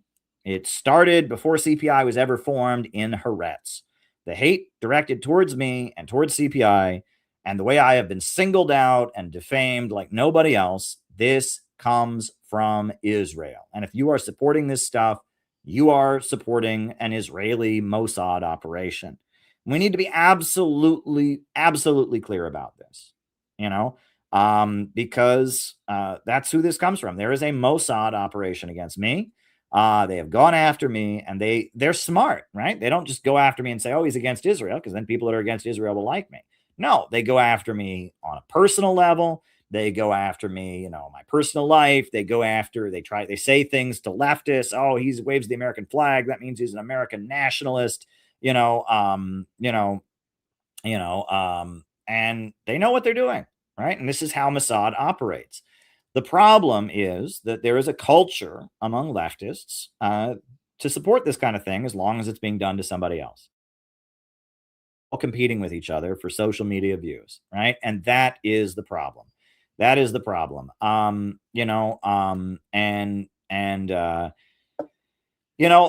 And that's the problem, is it's all just a big contest of who can get the most views and likes and shares. And so if Mossad is smearing Caleb, well, we'll amplify it because, then more people will watch me. And, so that's something to think about. So, all right. So now I'm going to do the roll call. And, but before I do that, so one person has sent to buy me a coffee, Dean, and I do appreciate it. So Dean sent to buy me a coffee. So he'll go first. And then I'll answer the super chats. If there's any Rumble rants, Rumble rant, we'll answer that. We'll answer any questions that people have got. So please send a question. Your questions are very, very much appreciated. So yeah, if you can send questions, buy me a coffee is still the best way to send your questions. I'll be honest, that is still the best way to send questions. But you can do super chats. That works now. I guess for the moment, super chats works but buy me a coffee is still best because I super chats is kind of a ripoff. You're supporting YouTube or whatever, but you can send it that way. So, Rumble rants, Cash App, buy me a coffee, but send your questions for the second half of the show. All right, cool. Names and locations. Who is with us tonight? Names and locations. Who's with us? Who is with us tonight? Names and locations. Good to see you, brother Jake. Jake is a CPI member, and he's an awesome dude. Good to see you, Jake. Names and locations. Lawrence Johnson in Chicago. Good to see you, Lawrence Johnson. Good to see you. Names and locations. Auckland, New Zealand. Welcome. Auckland. Tom in Tacoma. Gabby in Chicago. Always doing great work. Jared in Houston. Joshua Tree, California. Kinko, longtime person who's a member of our community. Names and locations. Very good. John McCarthy in Chicago. Jenny in Cincinnati. Good to see you, Jenny. Good to see you. Marvin in beautiful New Jersey. Saviero Falioni Scott in Pennsylvania. Los Angeles. Bradley is in Los Angeles. Names and locations, folks. Tim out in St. Louis. Tim is great. Tim is awesome. Tim and I got to hang out when I was in St. Louis for the Uhuru convention, which was an awesome event. I finally have the video out of that. That was really, really great. Check out the video of that. That was pretty awesome, going to the Uhuru convention. Names and locations. Names and locations. Anybody else? Names and locations. Names and locations. Who's with us? Names and locations. Names and locations. Anybody else? Anybody else? Before I start answering people's questions. Names and locations. Names and locations. Anybody? All right. Like I said, best way to send questions is buy me a coffee, but it looks like we're getting super chats again. So, you know, I can't complain about that. So there you go. So the super chat from Dean, or it's not a super chat, it's a buy me a coffee question from Dean. I'm not going to read it out loud because the first part, look, I hope that you're not alluding to someone who I consider a friend who kind of disagrees with some of the stuff that we're doing. And I really hope you're not alluding to him or trying to get me to speak against him, which I really don't want to do. You know, and I see what you're saying there, and I know what that person said. And, you know, obviously we're not on the same page about that kind of thing, but I really don't want to go after a friend. And I understand, you know, and I get what you're saying. But as far as what we're doing in CPI, this is how I'll answer it. What we're doing in CPI is we have a community of people that are building an anti-imperialist movement, and we're there for each other. And what we have is really, really special. And it is centered around ideology, and it is something that we're doing.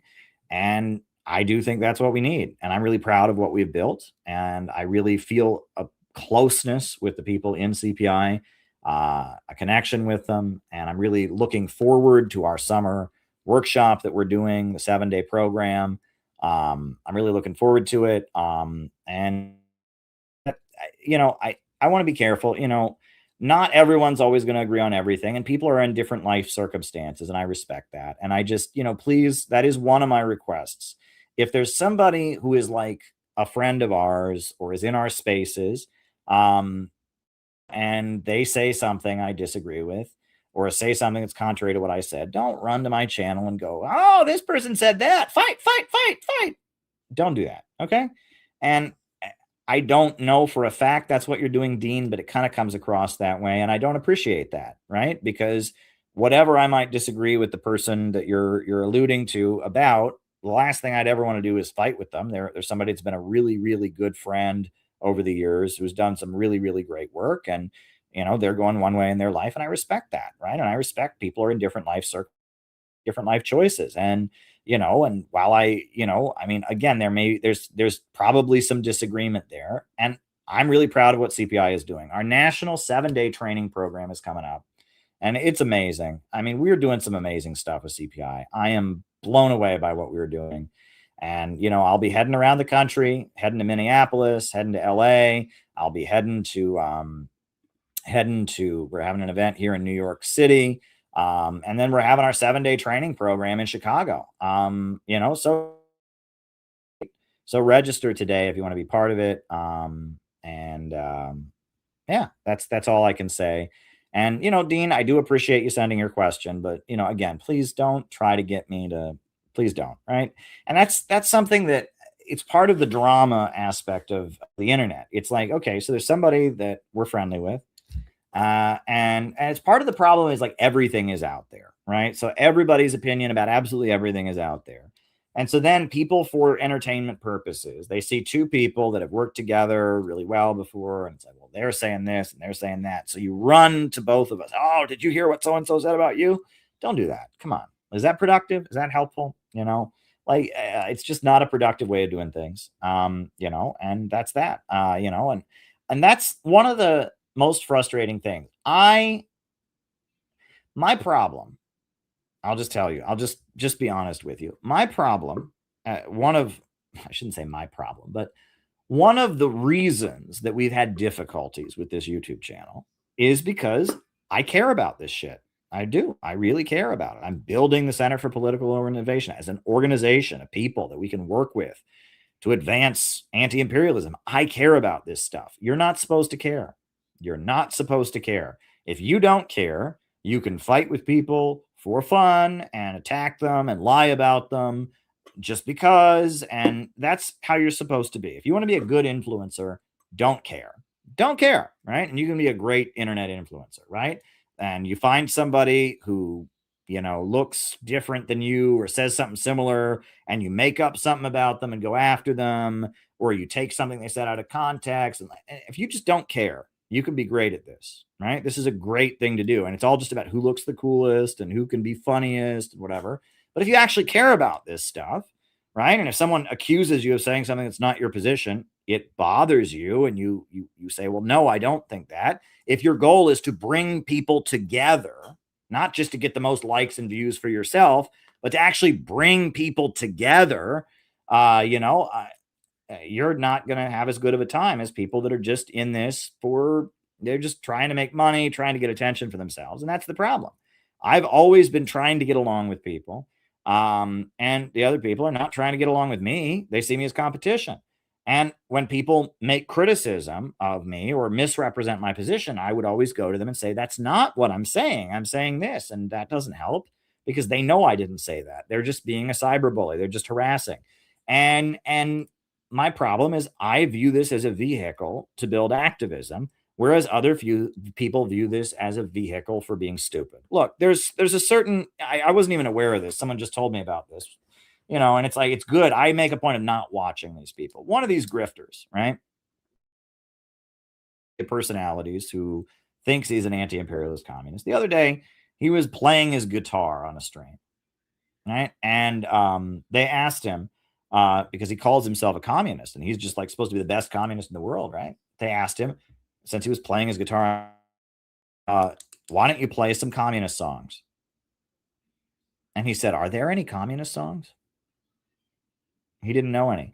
Now tell me, if someone was a serious communist and a guitar player, don't you think they would know a couple communist songs on the guitar, or at least know that they exist? But this person who got the gig to be a big social media influencer about communism, knows so little about communism, he didn't even know there were communist songs. All right? That tells you this guy's a fraud, right? He's just some dumb athlete, bro, that they found, and they boosted him on social media, and he's probably watching this right now and taking notes so that he can take some of the stuff that I said while telling his audience to go after me, right? And that's what they do. It's always personal. Don't listen to Caleb. He's evil. He's this, he's that, and it's all, and that's my problem is, see, I want to get along with people. I want to get along with people. I want to build a real anti-imperialist movement. I'm not just trying to make money. Right? I'm not just on here trying to be the coolest kid in town, right? The coolest kid in the kitchen, or the coolest kid in the whatever, and that's my problem. Right. And so, I see this, and it's like, this guy, I mean, it's like, okay, so he's a serious communist and he doesn't know any communist songs, and he doesn't know that they exist. He clearly doesn't believe this. They just found him and said, we'll blow up your social media. We'll blow up your social media, but your job is to defame these people that we view as dangerous anti-imperialists like Caleb, and also just kind of say similar things to what they say. And, and that's the thing. And again, if these people were serious about building a real movement, they'd want to get along with us. They'd see what we're doing in CPI, and they'd say, well, that's great. How use it for our benefit to build the kind of movement we want to build. We'll find a way to work in coordination with it. That's not what these people do. Instead, they see us, and it's like, oh, people could be watching me and they're watching Caleb. Tear him down.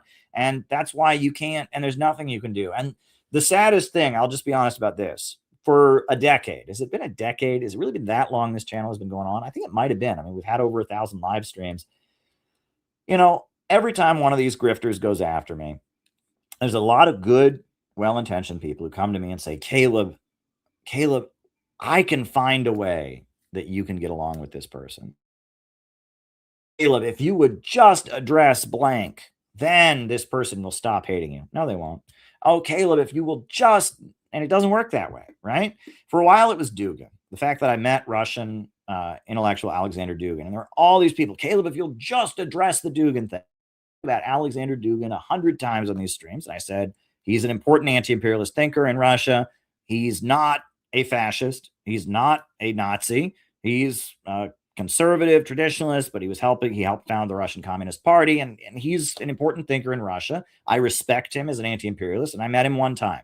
And I said that so many times, but I would always get people, Caleb, if you can just address the Dugin thing. Oh, I addressed it so many times. And the people defaming me about it and claiming Alexander Dugin was a Nazi and that I was therefore a Nazi pretending to be a communist because I had this YouTube channel because I talked to him. Did any of them ever hear me say that and change their minds? Of course not, right? Because they knew he wasn't a Nazi either. They had been assigned to go after me. And that's what happens when these people are going after me. There's nothing you can do about it. The only thing that would ever make these people happy is if I fell off a bridge or I had a heart attack and collapsed and died. They would be happy about that. And they'd probably be really nice about me after that happened. They'd probably say, oh, that Caleb was great and I learned a lot from his stuff. Sure is a shame that he fell off a bridge. But other than that, as long as I'm not dead, I'm competition and they're going to be my enemy.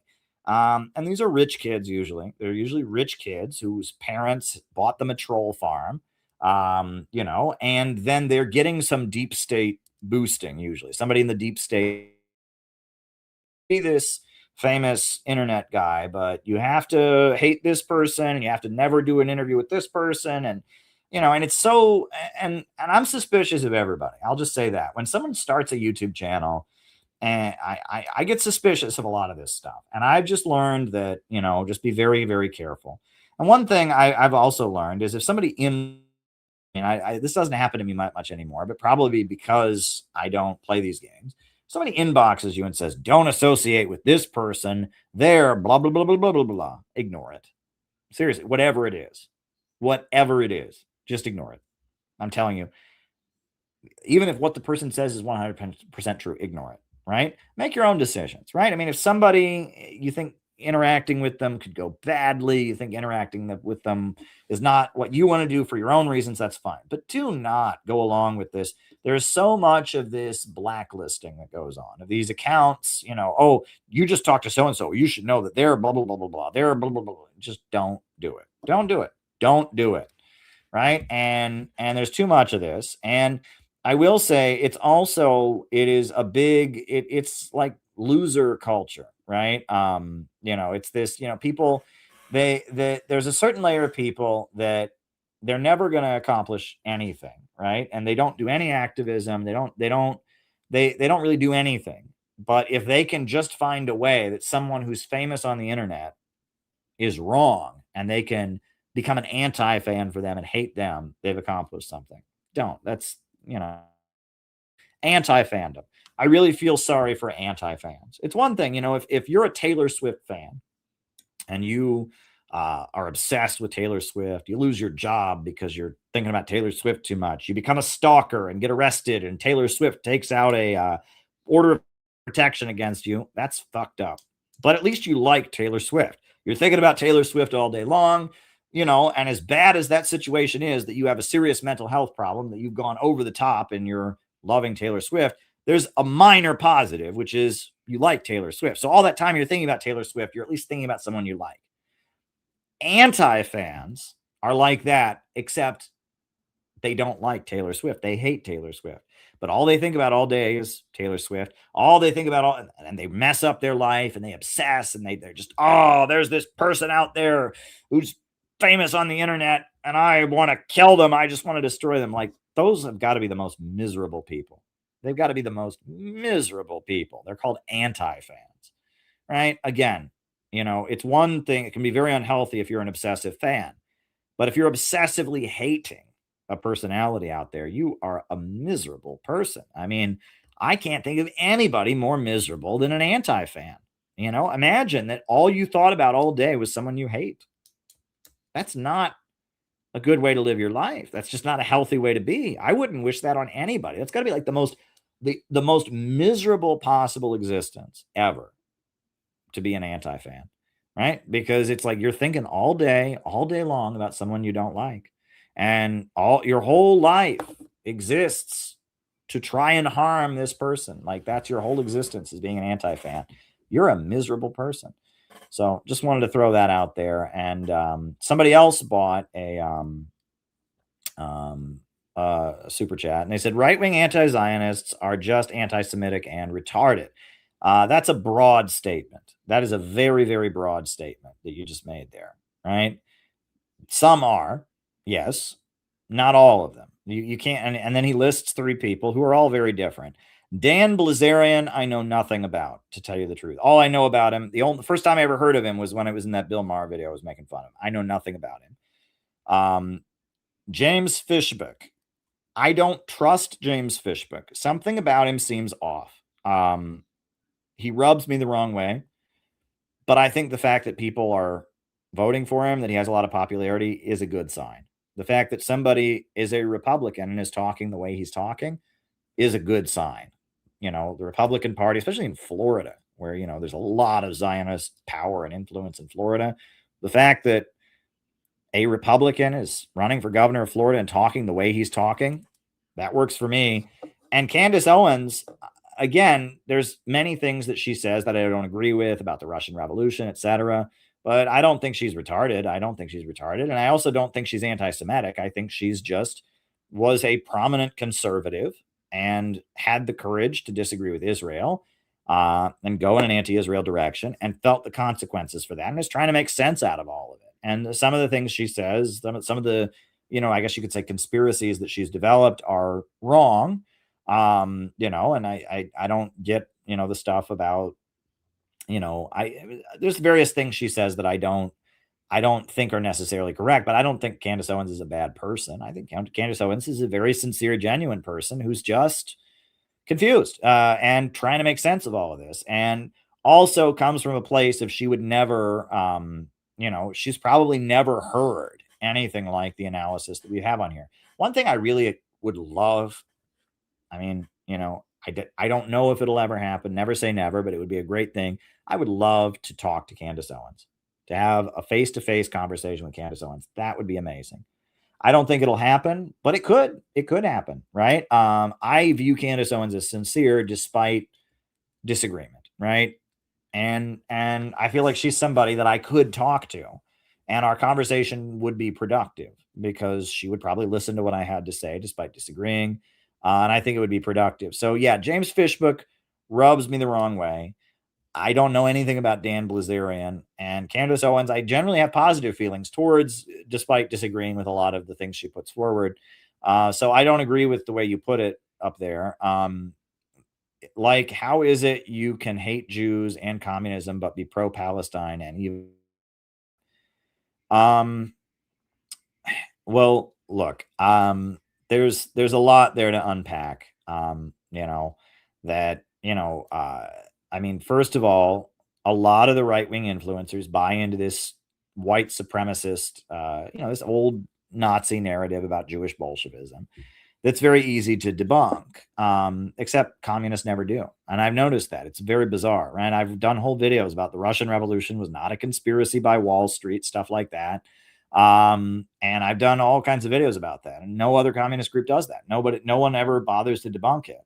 I've debunked that stuff on here and I've talked about it. And they have certain tropes and certain things they claim that are just kind of standard anti-communism that I have debunked. And, you know, but I don't know. I just feel like, again, they're reacting to the mainstream left that is crypto-Zionist in a lot of ways.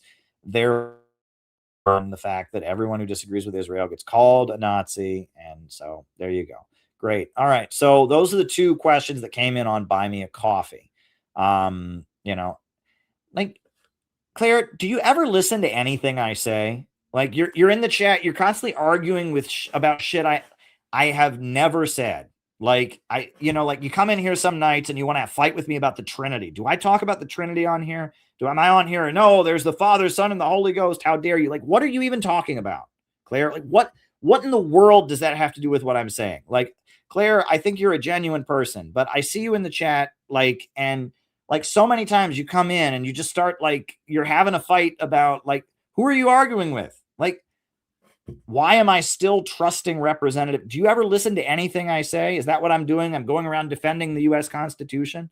You know, I mean, it's just like it's so much of what you do. You don't listen to what I say, and you're like having an argument in your head about something about George Washington or something. It has absolutely nothing to do with what I'm talking about. I mean, you know, listen to what I say. Okay? Listen to what I say. Argue with me about what I'm saying. Right? You know, that would be nice. I just, you come in here and you're like having a fight in the chat with a person in your head who is not me. And it's a little annoying, right? I'm just saying, Claire, I mean, with all due respect, you're a beloved member of our community. We appreciate you coming here night after night. But, you know, if you're going to get fired up and have an argument, argue against something I'm actually saying, or at least engage with what I'm actually saying. Sorry about that. Anyhow, so we've done the buy me a coffees, right? So now I guess we'll do the super chats next, since we do take super chats now. We're remonetized. Great. Okay. We'll take it. Maybe they'll change their minds. Who knows? Trump was given a lower chair than Xi Jinping. Well, is that true? I guess it's probably true. I mean, Xi Jinping is the president. Trump is the president in America, not in China.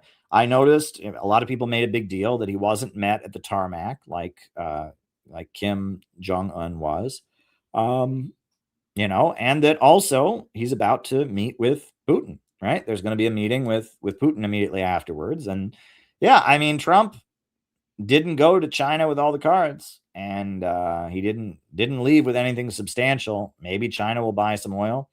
What about Massey? Yeah, I mean, I think that would be a great thing. I think it's really important that Massey win tomorrow. I mean, there's not much I can do about it, but you know, it's really important that Massey wins tomorrow. If Massey loses tomorrow, that'll be an epic disappointment. So there you go. All right, next question. Israel is doing the same thing in Gaza that was done to them by fascists in World War II. Well, I mean, in a sense, yes, Israel is slaughtering and killing Palestinians because they are Palestinian. In that sense, I mean, it's not literally the same thing. Israel's not setting up gas chambers in Gaza, but I mean, I get what you're saying. I'm not going to argue with you about that point. Israel is the only country that attacked a synagogue during this war. Very good point. Very, very good point. Yeah, and that synagogue was in Iran, right? And they don't want you to know that there are Jews in Iran who practice their faith and just oppose Israel. And I've been to a synagogue in Iran. I've seen such things exist. So there. Hey, Bill, where's this energy for Randy Fine? Randy Fine. Remind me who Randy Fine is. Oh, right. He's the representative who said all that hateful stuff. Well, you know, I'll tell you one thing. When I was in college, a really big game changer in American politics, and it's worth reflecting on, I think, for a lot of us that are bookish and male, right? This was a big deal, and it still kind of is. You know, and even now, I mean, it's still a thing. But I mean, it was much more of a thing when it started, right? Again, what does this have to do with anything I'm saying, right, Claire? Like, what are you talking about? Do I ever mention George Washington? Like, what are you talking about? Like, what does that have to do with anything? You know, I don't get it, Claire. You come in here and it's just, what are you talking about? But anyway, you know, anyhow, so something for young men. It was a big game changer. We're talking about Bill Maher now in American politics. It was a big game changer. And it was the new atheist movement. And I remember when it started. I remember I had been in college, and I remember, you know, seeing that, you know, on a TV screen, they had C-SPAN, and there was Richard Dawkins reading from his book, The God Delusion. And all of a sudden, you know, Sam Harris, Letter to a Christian Nation, and Richard Dawkins and Christopher Hitchens, and they were out there, and they were the new atheist movement. And then Bill Maher did his film Religulous. And if you listened to all this stuff, it was like shots fired against the evangelical Christian right. The evangelical Christian right was such a big part of the neocon thing.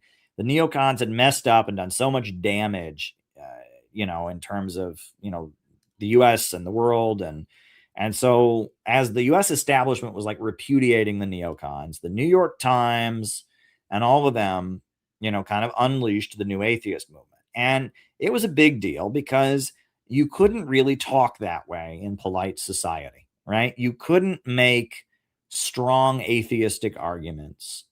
It was considered rude, kind of. Atheists existed, and they had associations and such, but it was generally, you didn't give a forum to an atheist to talk about atheism at a public university. You didn't bring them on TV to argue that there was no God. And out of nowhere, the new atheist movement kind of appeared. And I hated the religious right. I grew up around the evangelical Christian right. I couldn't stand them. So I loved it. I loved it kind of, but I was excited to see them debunking, for a lot of the people I grew up around, being religious was just an excuse to be stupid, right? It was they didn't think about what they were saying. There was nothing to what they were saying. And so seeing them get up there and, debunk things and,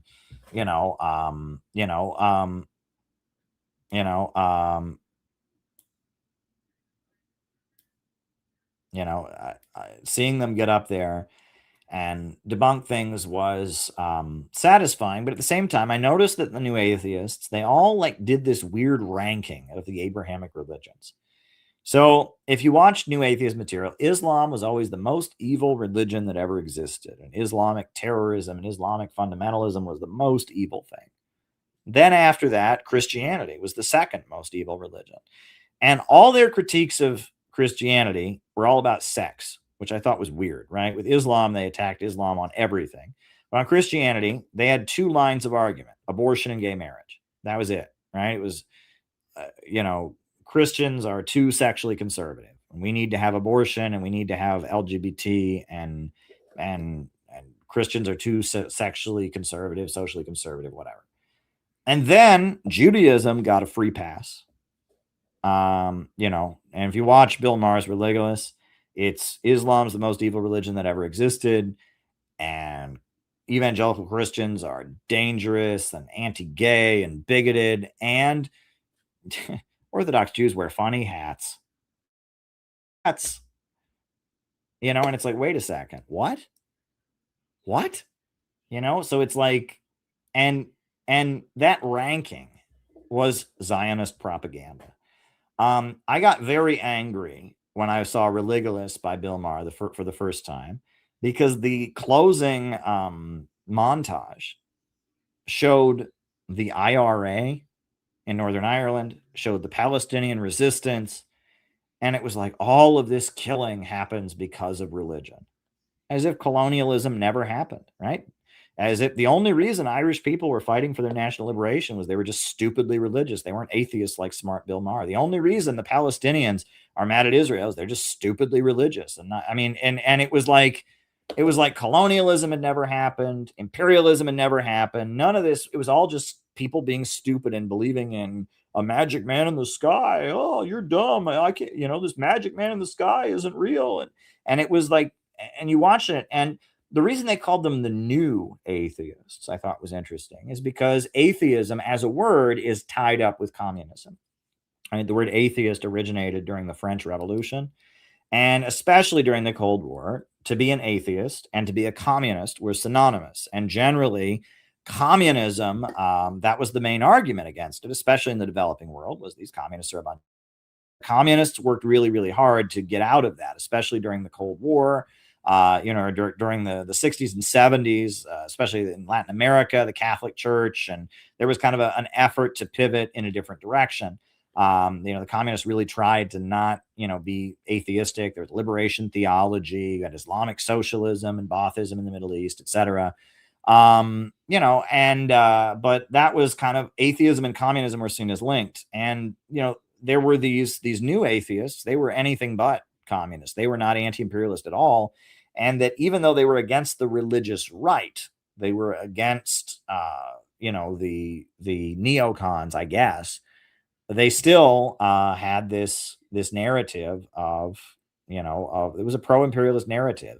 and that all these anti-colonial movements were all just caused by people not being smart atheists like them. So there you go.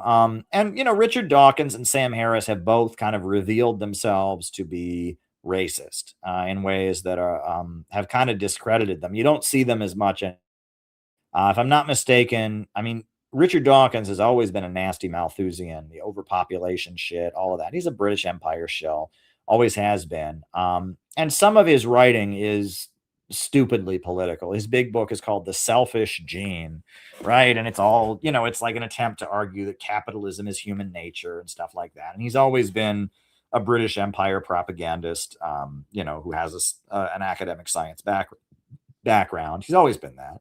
And Sam Harris, I believe he, stepped in it, as they say. He stepped in it because he started talking about, quote unquote, scientific racism and bringing in bell curve kind of people on his streams and stuff. And so, generally the new atheist movement, it's kind of petered out, but it's still like part of the internet. The anti-religious, like atheist internet is still part of the internet. And and what I've noticed is, is interesting is that, that there is kind of like a kind of young man that I've seen.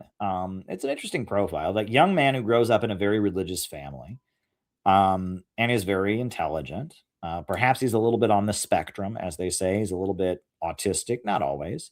He reads a lot of books, and his way of kind of rebelling against his even conservative family is to be anti-religious, is to be an atheist. Because the religion of his family is largely based on conformity. It's not very well thought out. It's just that they're part of that's a lot of America, maybe not as, but even still, there's a lot of Americans that are being, that are involved in very intense religious communities, right? That, they're Jehovah's Witnesses or they're fundamental Baptists. They're in one of these religions that is quite intense. And it's about the practice more than the belief, and that they have a son, usually who's a young man who is pretty smart. And he, he just says, I'm not going to believe this. And with the internet and with his phone, he pulls up his facts and he doesn't believe it. And that causes a lot of drama in the household usually. That's kind of his way of defining himself as being independent. And I've met many people like that. I wouldn't say that's my experience.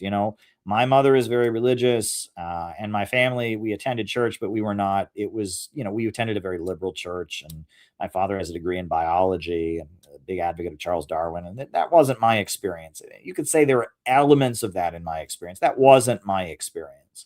But I've met many young men like this, and apparently a lot of the young men who were part of what they called the alt-right, were young men who had defined themselves as new atheists, as a way to kind of separate from their conservative family, and then had gone into the eugenics, white supremacist rabbit hole. And that there's a layer of them who are now trad Catholics. That's a very trendy thing now too, is that a lot of those young people that were kind of going in the alt-right direction, then they became Catholics, and that there's a layer of people that are into the whole trad Catholic thing that don't really believe in God, right? They believe in Catholicism as an institution, which I think is very, very interesting, right? They don't actually believe, but they believe like having the church is good. So I don't know. And these are not my circles, but I have met various people who go into these circles. It's interesting to me. I will say that when it comes to, and somebody mentioned ortho bros now, some ortho bros are very cool. And there are some ortho bros that are very obnoxious. The main thing about ortho bros is that, and I have to understand this, and this is, sometimes there have been times where I've made mistakes around this. I ain't Russian. I'm an American. I'm an Irish American. I do not understand the Russian political context. I will be able to read books about it and I will be able to learn it, but I am never going to be a Russian. And as much as I respect and admire Russia, that's just not me. Right. And that ortho bros often think that because they read a lot on the internet and have watched a lot of videos, they understand stuff. And even I definitely not a Russian. I know they don't. And a lot of times, Ortho Bros, for example, the Russian Orthodox Church is very opposed to communism because the communist government was very anti-Orthodox and anti-church, especially during the early years. And so you get these Ortho Bros who just talk like Republicans, and they say just standard Republican anti-communist shit. And like, I'm sorry, but there's a lot of people in Russia who really love Stalin. And in fact, there's a lot of people in Russia who consider Stalin to be, a Christian and consider him to be part of the Orthodox thing. And they think that, oh, to be a good Ortho bro, I can just talk like Fox News. And no, you can't. Like, you don't understand the context. And yes, in American politics, if you like communism and if you're a religious conservative, the two things can't line up.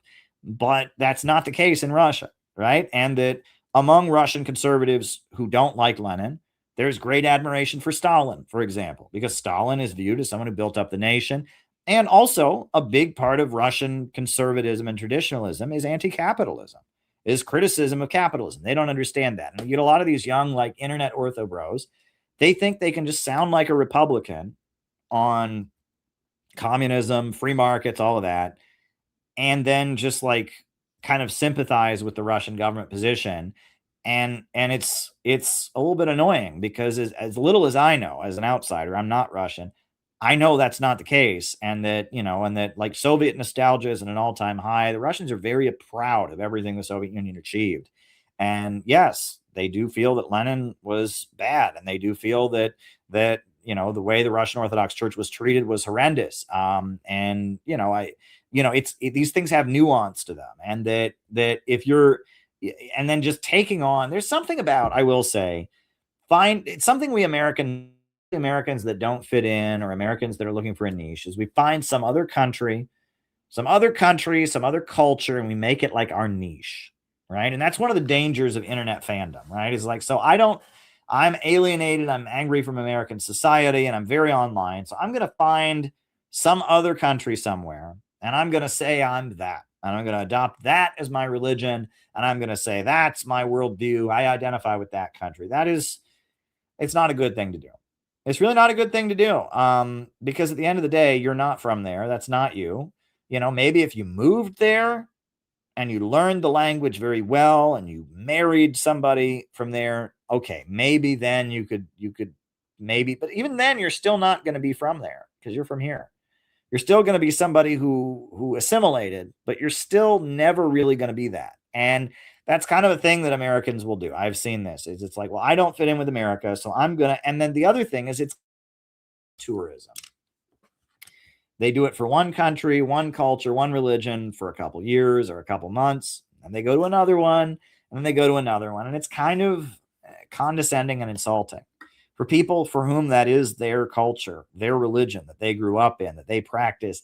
Seeing Americans try it on for a couple months is kind of insulting. Wouldn't you be insulted?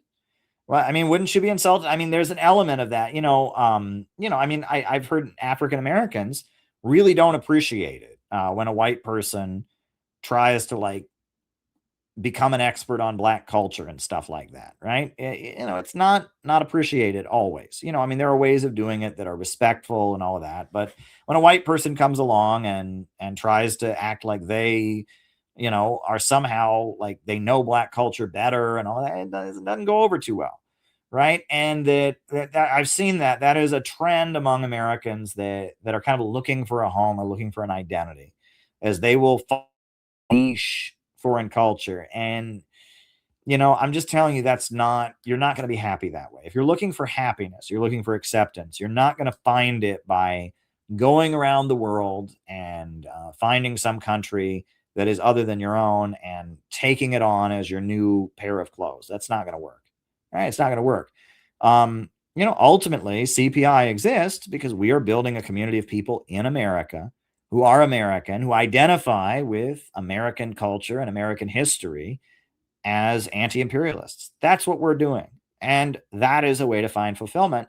And that's honestly the only kind of anti-imperialist movement that is ever going to actually win over here. And that's a tough pill to swallow. right? That, that a lot of people get very upset, or they do anything but that. Have a real anti-imperialist movement in America. It's not going to be a bunch of Americans deciding to LARP some other country. It's going to be a real movement, a real movement.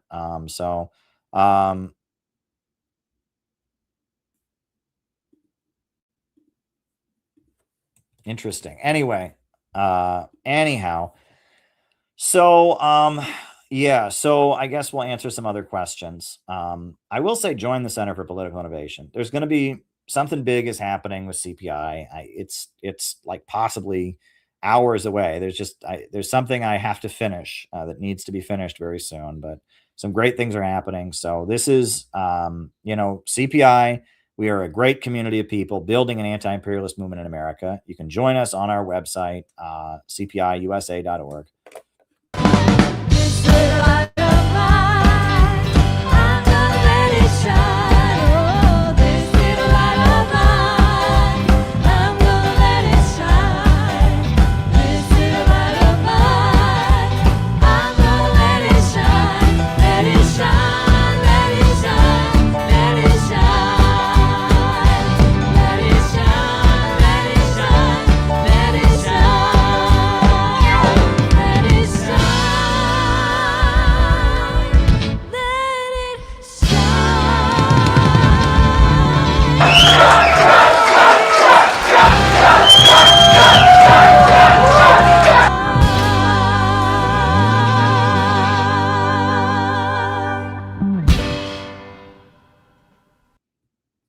Yep, that's us. That's us. Dare to struggle, dare to win. Join the Center for Political Innovation. So, yeah. So, full disclosure, I'm an activist with real progressives. What about the fake progressives? You don't allow fakes? I'm just kidding. We're MMT and socialist, no party affiliation. Okay, cool. I've never heard of real progressives, but MMT is neat. What does socialism mean to you? I mean, we've gotten to the point that we say innovationist rather than socialist because people think socialism means equality. And that's the problem, is that in American political discourse, socialism and communism mean make everyone equal, which is not what they actually mean. It means public ownership of the means of production. It means having profits are not in command, and society organizes and controls the means of production. But that said, I mean, that's what socialism means around the world, is when countries have anti-colonial revolutions and try to build. So,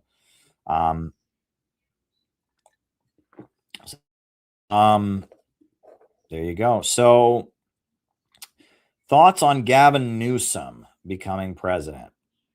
I have no idea what's going to happen in this next election. I will say, look, I saw that Hunter Biden did an interview with Candace Owens. Not thrilled about that, because Hunter Biden is part of the Biden crime family that went after Tara Reade, and I don't think Hunter Biden is trustworthy. But what I took from I didn't watch the interview, but what I took from the fact that interview happened is that dissident MAGA is being courted by right, and that Hunter Biden is somebody. Look, Joe Biden's never going to run for president again. Hunter Biden is completely discredited. We got video of him doing stuff. He'll never run for office. So he's somebody they could send to make nice and defend Joe Biden to Candace Owens. That they're obviously not going to send, AOC to do an interview with Candace Owens. That would never happen. But Hunter Biden is somebody who's so, his whole reputation is just tied up with organized crime and, grossness. It's like, okay, so he talks to Candace Owens, like, it's not going to ruin his reputation. His dad's never going to be president again. His dad's too old and was, forgetting who he was towards the end of his administration. So, I viewed that as like, that was a big, for any podcast or any streamer, that's a big deal to get Hunter Biden. That is, okay, whoever decided to make that happen, they're trying to get the dissident MAGA to vote Democrat in the next election. And I noticed, Nick Fuentes is telling all his supporters, vote for the Democrats, right? And the Democrats are hoping they can get some of the anti-establishment energy that went to MAGA this time on their side. That said, Gavin Newsom is about as mainstream as you can get. I mean, he's just a mainstream politician. Every bone in his body is mainstream Democrat. He's a bit more charismatic than Kamala Harris, which doesn't take much. I guess what I would say about Gavin Newsom is, does he have the podcast charm? That's what made me think AOC has a really good chance, because she just did a podcast tour and she's got the podcast charm. She seems like a real person. And that's what got Trump over. He won because on the podcasts, he seemed like a real person. Kamala Harris seemed like a robot, and Trump was pandering, trying to get people's vote. And, and Kamala Harris was not. Kamala Harris felt like she was supposed to win. And so no matter what, right? So yeah, does he have the podcast charm? Does he seem like a real person? He's got a chance, but he is the Democratic Party establishment. The U.S. makes Israel a main base, prevent Zio collapse. Yes, Israel depends on American support, and without American support, Israel would collapse. And I don't know who Ryan Dawson is. Let me look that up. I do know who David Icke is, and Ryan Dawson. Who is Ryan Dawson? You spelled it wrong. It's Rian Dawson. Who is that? Robert Rian Dawson is an American drummer. Oh, okay. What is it? A drummer. I didn't know this guy had a podcast. I'd be happy. I actually have, there's a project, something's about to happen. And when that happens, I want to go on as many shows as possible. So if you think you can make that happen, or David Icke, please let me know. Look, there are many shows I would love to go on, including Tucker Carlson, and I think that will happen. Tucker Carlson said the name of my book, Who Are the Houthis, on his show, so I think Tucker will have me on pretty soon. But Ryan Dawson, an anti-Semite in Japan. Okay, it's Ryan Dawson. Okay, Ryan Dawson. I don't know enough about this guy. Ryan Dawson, anti-neocon report. Okay. I don't know enough about this person, but I would happily go on with David Icke. And I want to go on as many shows as possible. I'm looking forward to doing that when something happens. That's going to happen pretty soon. So there we go. So yeah, Jake was sent a conversation that he had about worker ownership with Fishbeck in Florida. This is interesting, and Jake has sent us his material before, so I'm gonna put this on. I actually do want to see this. Hempcar also sent a question, but yeah, I definitely want to see Jake's interaction with Fishbook, because this is very interesting, because he's apparently had some productive conversations with James Fishbook before, so all right. So this is the latest, interaction that he had with Fishbook. So we'll see. So yeah, I want to see this. This is interesting.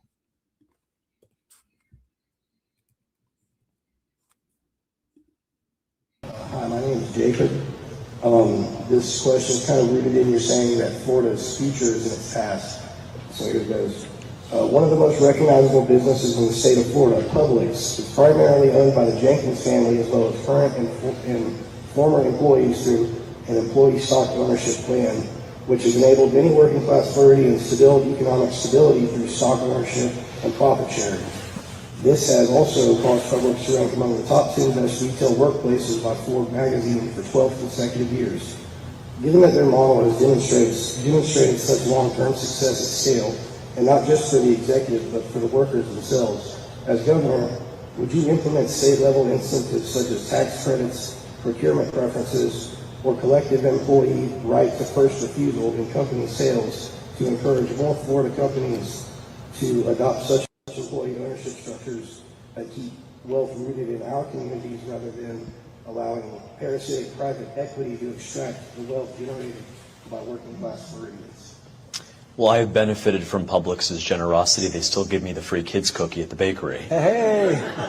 And they say, well, sir, are you 12? And I say, if you can identify as a woman, I can identify as 12. And I'm not trying to go into the bathroom. I'm trying to get a sprinkle cookie.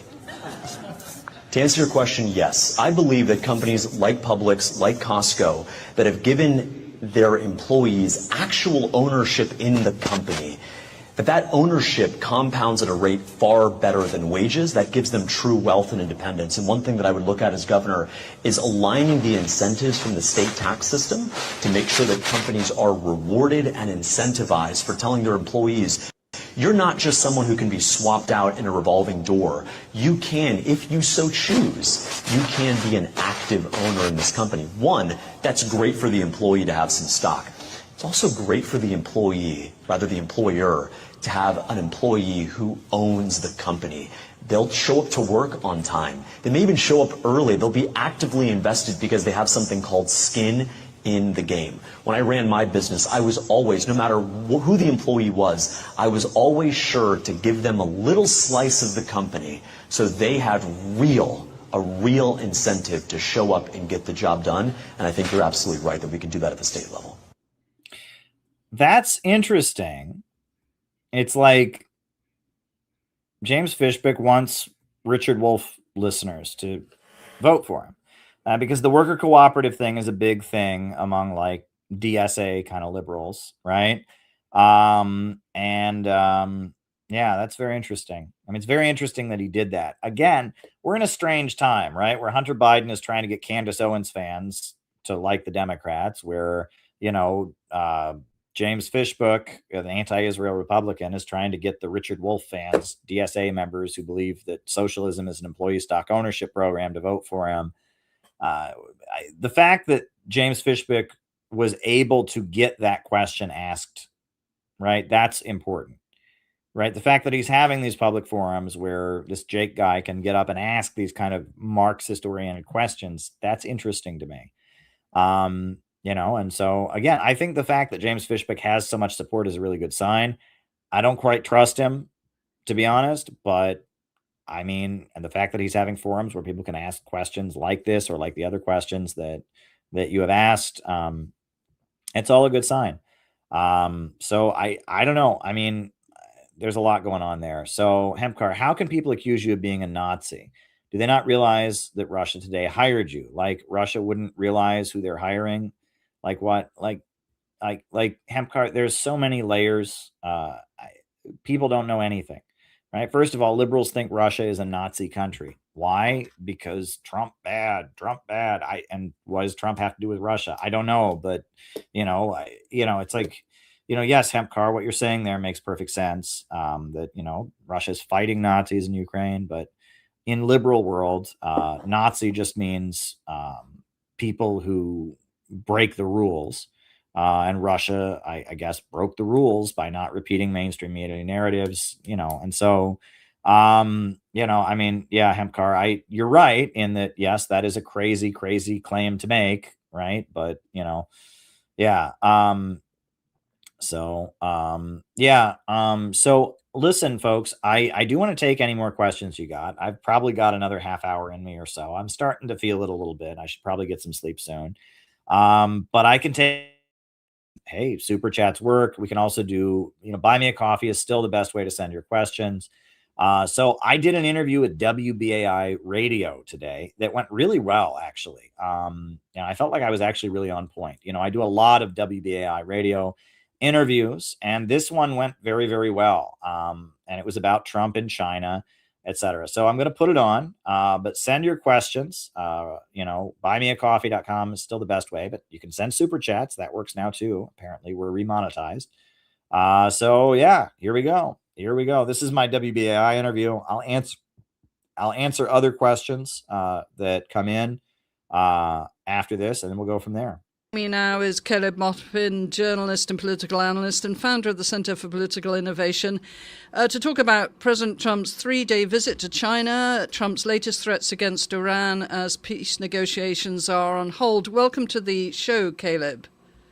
Sure, glad to be here. So let's start with President Trump's 3-day visit to China, which was dominated less by trade and more by strategic tensions over Taiwan, the Iran war, and the broader future of U.S.-China relations. Chinese President Xi Jinping warned Trump that mishandling Taiwan could lead to direct conflict between the two powers, while Trump notably avoided publicly discussing Taiwan during the trip, but later signaling he may reconsider billions in planned U.S. arms sales to Taipei after hearing Xi's objections. China framed the summit as the beginning of a new framework of strategic stability. Trump said after the meeting, the last thing we need right now is a war that's 9,500 miles away. Does that statement signal a weakening of American security commitment to Taiwan, especially after Congress already approved more than $25 billion in arms packages for Taipei?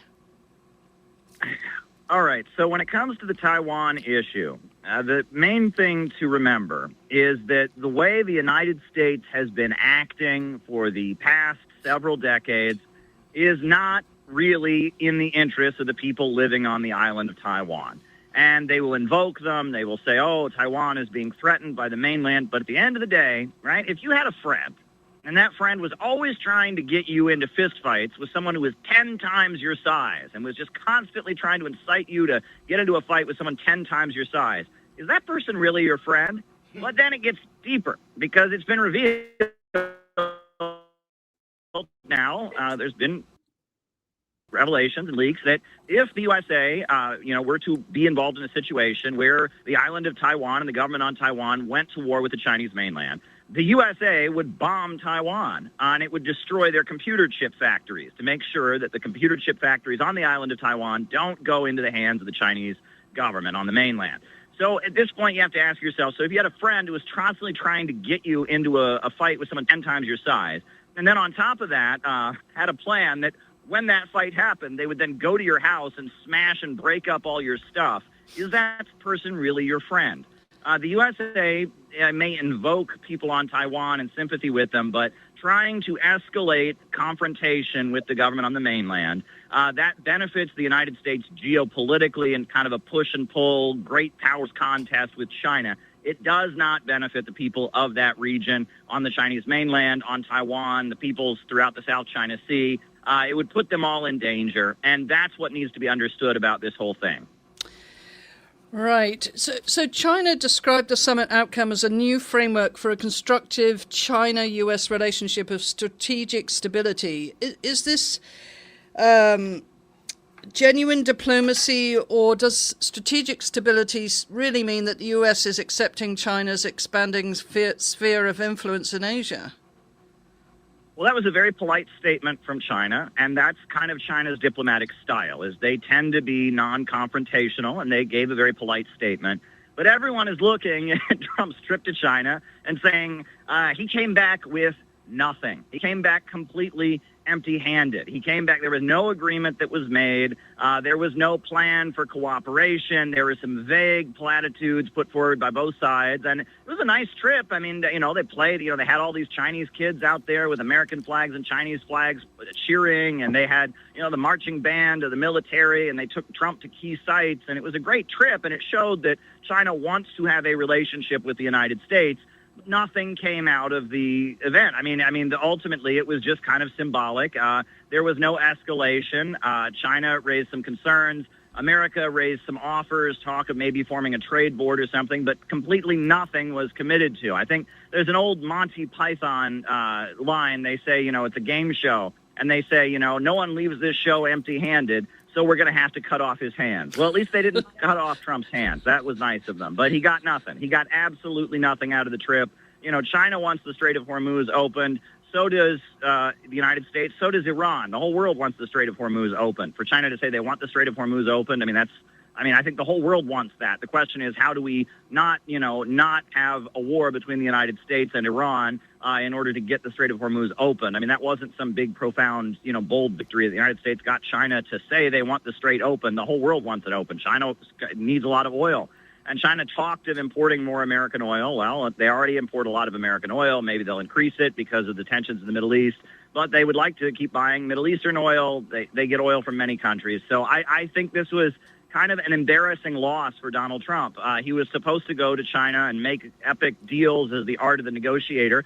But when it really gets down to it, no one can trust the United States anymore. The USA bombed Iran twice now while they were at the negotiating table. They were negotiating, and then the USA bombed Iran. The USA kidnapped Nicolas Maduro, the elected leader of Venezuela, while the USA was negotiating with Venezuela. They were blowing up ships, and Venezuela was at the negotiating table, and then they kidnapped the president, a head of state, and dragged him to the United States. You cannot negotiate with a country that continuously demonstrates that if you negotiate us, while you're negotiating with us, we will sneak attack you.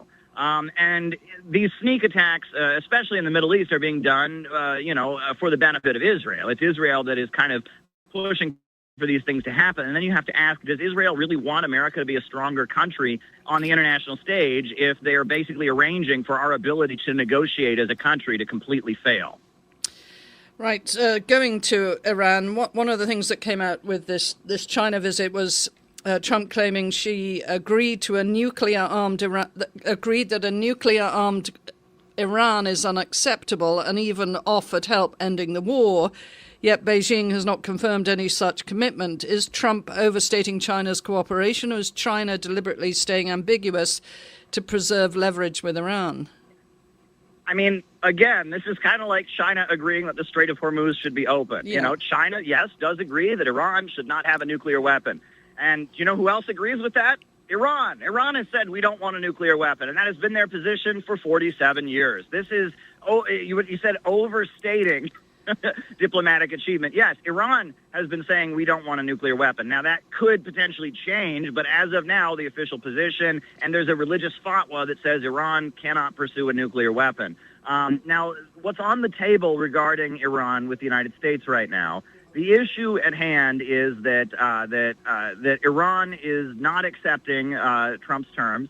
The terms they've been offered is, the United States is saying we will pay no reparations to the Iranian government for the crimes that we've committed against the population. No reparations.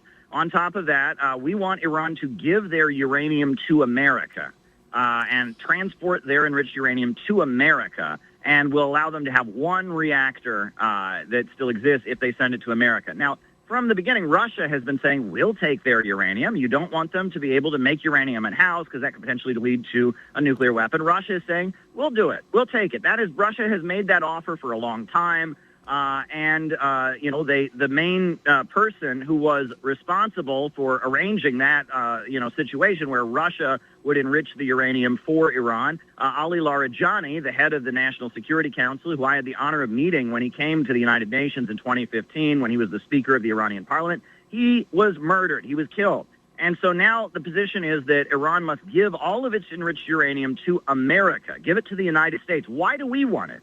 And why would they hand it over to America? This is a really, really bizarre demand to make, on top of no reparations for schoolgirls that have been bombed and killed, on top of, no compensation for the fact that their president and their elected leaders and their top religious official, the supreme leader, was murdered. So many Iranian officials have been killed, and Iran is saying, look, we're not opening the Strait of Hormuz on the terms, and we're not giving you our enriched uranium. We might be willing to give it to a third party. We're not giving it to America.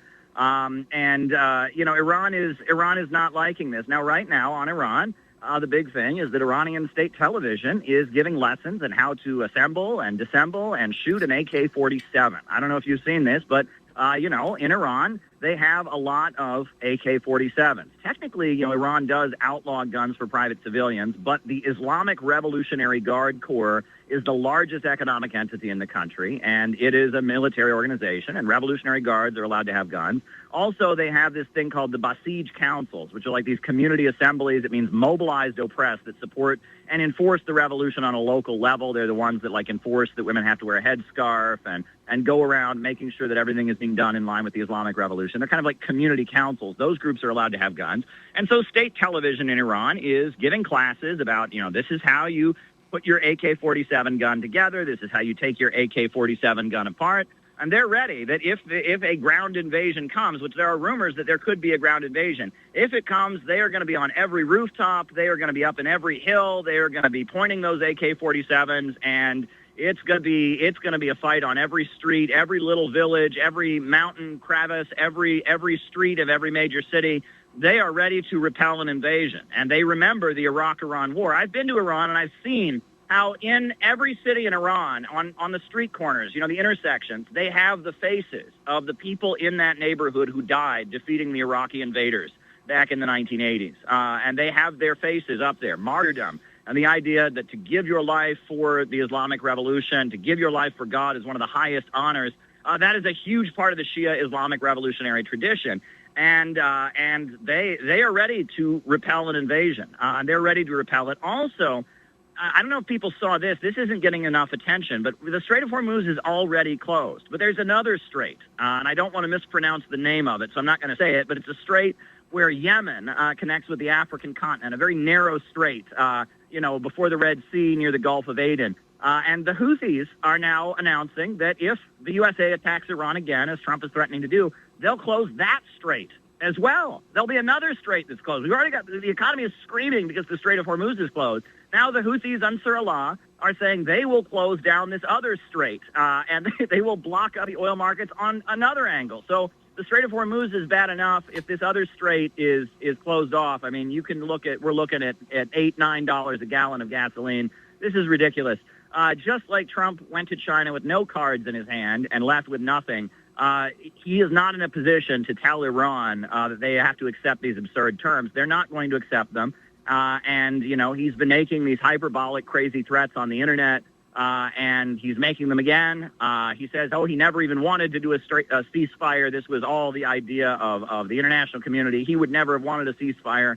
Look, this whole situation is looking pretty bad for America right now. America is very isolated. Europe is not on board with the anti-Iran stuff. China, just basically had a big state trip for Trump where he came back empty-handed. America is losing right now. I mean, the whole idea of the administration was America's supposed to win. Trump always wins, make America great again. America is really losing right now on the international stage. And what about these two things that have happened? Attacks against the UAE, Backlash nuclear plant, and then Iraq has opened an investigation into a drone attack that Saudi Arabia said was launched from Iraqi territory. What do you know about those two attacks? All right. So the thing with Iraq, I'll speak to Iraq specifically, is that, since the USA invaded Iraq in 2003 and, the country was blown to bits, Iraq has a Shia majority. About 60% of the population are Shia Muslims. And Shia Muslims are the majority. Saddam Hussein had been a Sunni, and it had been a secular, government, that wasn't a religious government under Saddam Hussein. But ever since then, Iran, because it's a Shia Muslim country, has been giving support to the Shia militias that protect Shia Muslim communities. Now, Saudi Arabia was giving support to fanatical Sunnis, and there was, ISIS emerged from the fanatical Sunnis that were fighting against Iran and fighting against Shia Muslims in Iraq. But Shia Muslims in Iraq are the majority, and every president who has come into power in Iraq since the USA invaded has come in promising, oh no, there will be no Iranian influence in Iraq. We want nothing to do with Iran. And then as he becomes president, he realizes, oh, wow, okay, to have peace in the country, to have stability, I'm going to have to cooperate with these militias that are, close to Iran and sympathetic to Iran. And that is just a pattern that plays out. And the USA has been screaming about, Iranian influence in Iraq, and they tried to oppose it. And the USA, it looks almost like the USA has kind of indirectly fired multiple Iraqi presidents. But regardless, the new one that comes in says, oh, no cooperation with Iran. And then after a while, they see the instability and they see that the Iranian militias have the guns and are very disciplined. And, these soldiers, these guys will go to Iran for military training. They practice Shia Islam and they protect their villages. They're kind of modeled on Hezbollah in Lebanon, and they have a military way of doing things, and they offer kind of a religious ideology that's got anti-imperialism mixed in with it. And they offer a very kind of disciplined way of life, and they're able to stabilize communities. And so every government in Iraq has ended up saying, okay, fine, we'll just use these Iranian-backed militias to protect neighborhoods. Fine, they're just a fact of life. They get the job done. Yeah, we know America doesn't like them, but they're helpful and they're useful. And every so often, yes, these Iranian-backed militias do clash directly with U.S. forces. They would prefer not to, right? They're there to keep stability in Iraq, but every so often they do clash with U.S. forces. The USA will drone attack them. They'll shoot back. And So the situation now, as Iran is at the center of a movement throughout the entire region. That's what a lot of people don't get. Iran is not just a country, right? That the Islamic Revolution in 1979 was a religious revolutionary movement. Khomeini, presented himself as he called himself Imam, which was a hint that he might be the last Imam, like the end times in Shia Islam. He never said he was the end times, the second coming prophet or whatever, but he was hinting that at the time that he took power in 1979. All throughout the region, you have Hezbollah in Lebanon, you have Ansar Allah or the Houthis in Yemen, you have all these militia groups, different militia groups in Iraq, you have groups in Pakistan, you have groups in India, you have groups all throughout that region, really all throughout the world, that kind of view Iran as like a center of a kind of religious, spiritual, and anti-colonial, anti-imperialist revolution. And those groups, that is what runs Iran, and Iran is kind of the fountainhead of that. And what's interesting is Iran itself was kind of mellowing. The Iranian population was becoming more moderate, whereas these groups that are around the world that are sponsored by Iran and kind of modeled on Iran remain radical. And what was happening under the Obama administration was the Iranian public that is less fanatical was kind of saying, we're not so excited about this global Islamic revolution thing. We just want to focus on Iran. Let's make a deal with America. And so there was kind of a clash in Iranian politics between the Revolutionary Guards that were very devoted to this kind of global Islamic revolutionary ideology and the population at large, which was like, can we just calm this down and have a better economy? And so Obama was trying to boost the reformist wing and kind of, emphasize that division between the fanatical leaders and the kind of population that was a little more pragmatic. But now that's all gone. Because negotiating with America in 2015 led to Qasem Soleimani being killed. It's now led to the supreme leader being murdered. Iran's economy has gotten worse. The reformist wing of Iranian politics that said if we can cool down this Islamic revolutionary stuff, it'll benefit us in the long run, they have been discredited at this point because America stabbed them in the back and betrayed all its promises. So now the hardliner faction that runs the Islamic Revolutionary Guards, that they have the upper hand, and they're going to be running Iranian politics for a long time.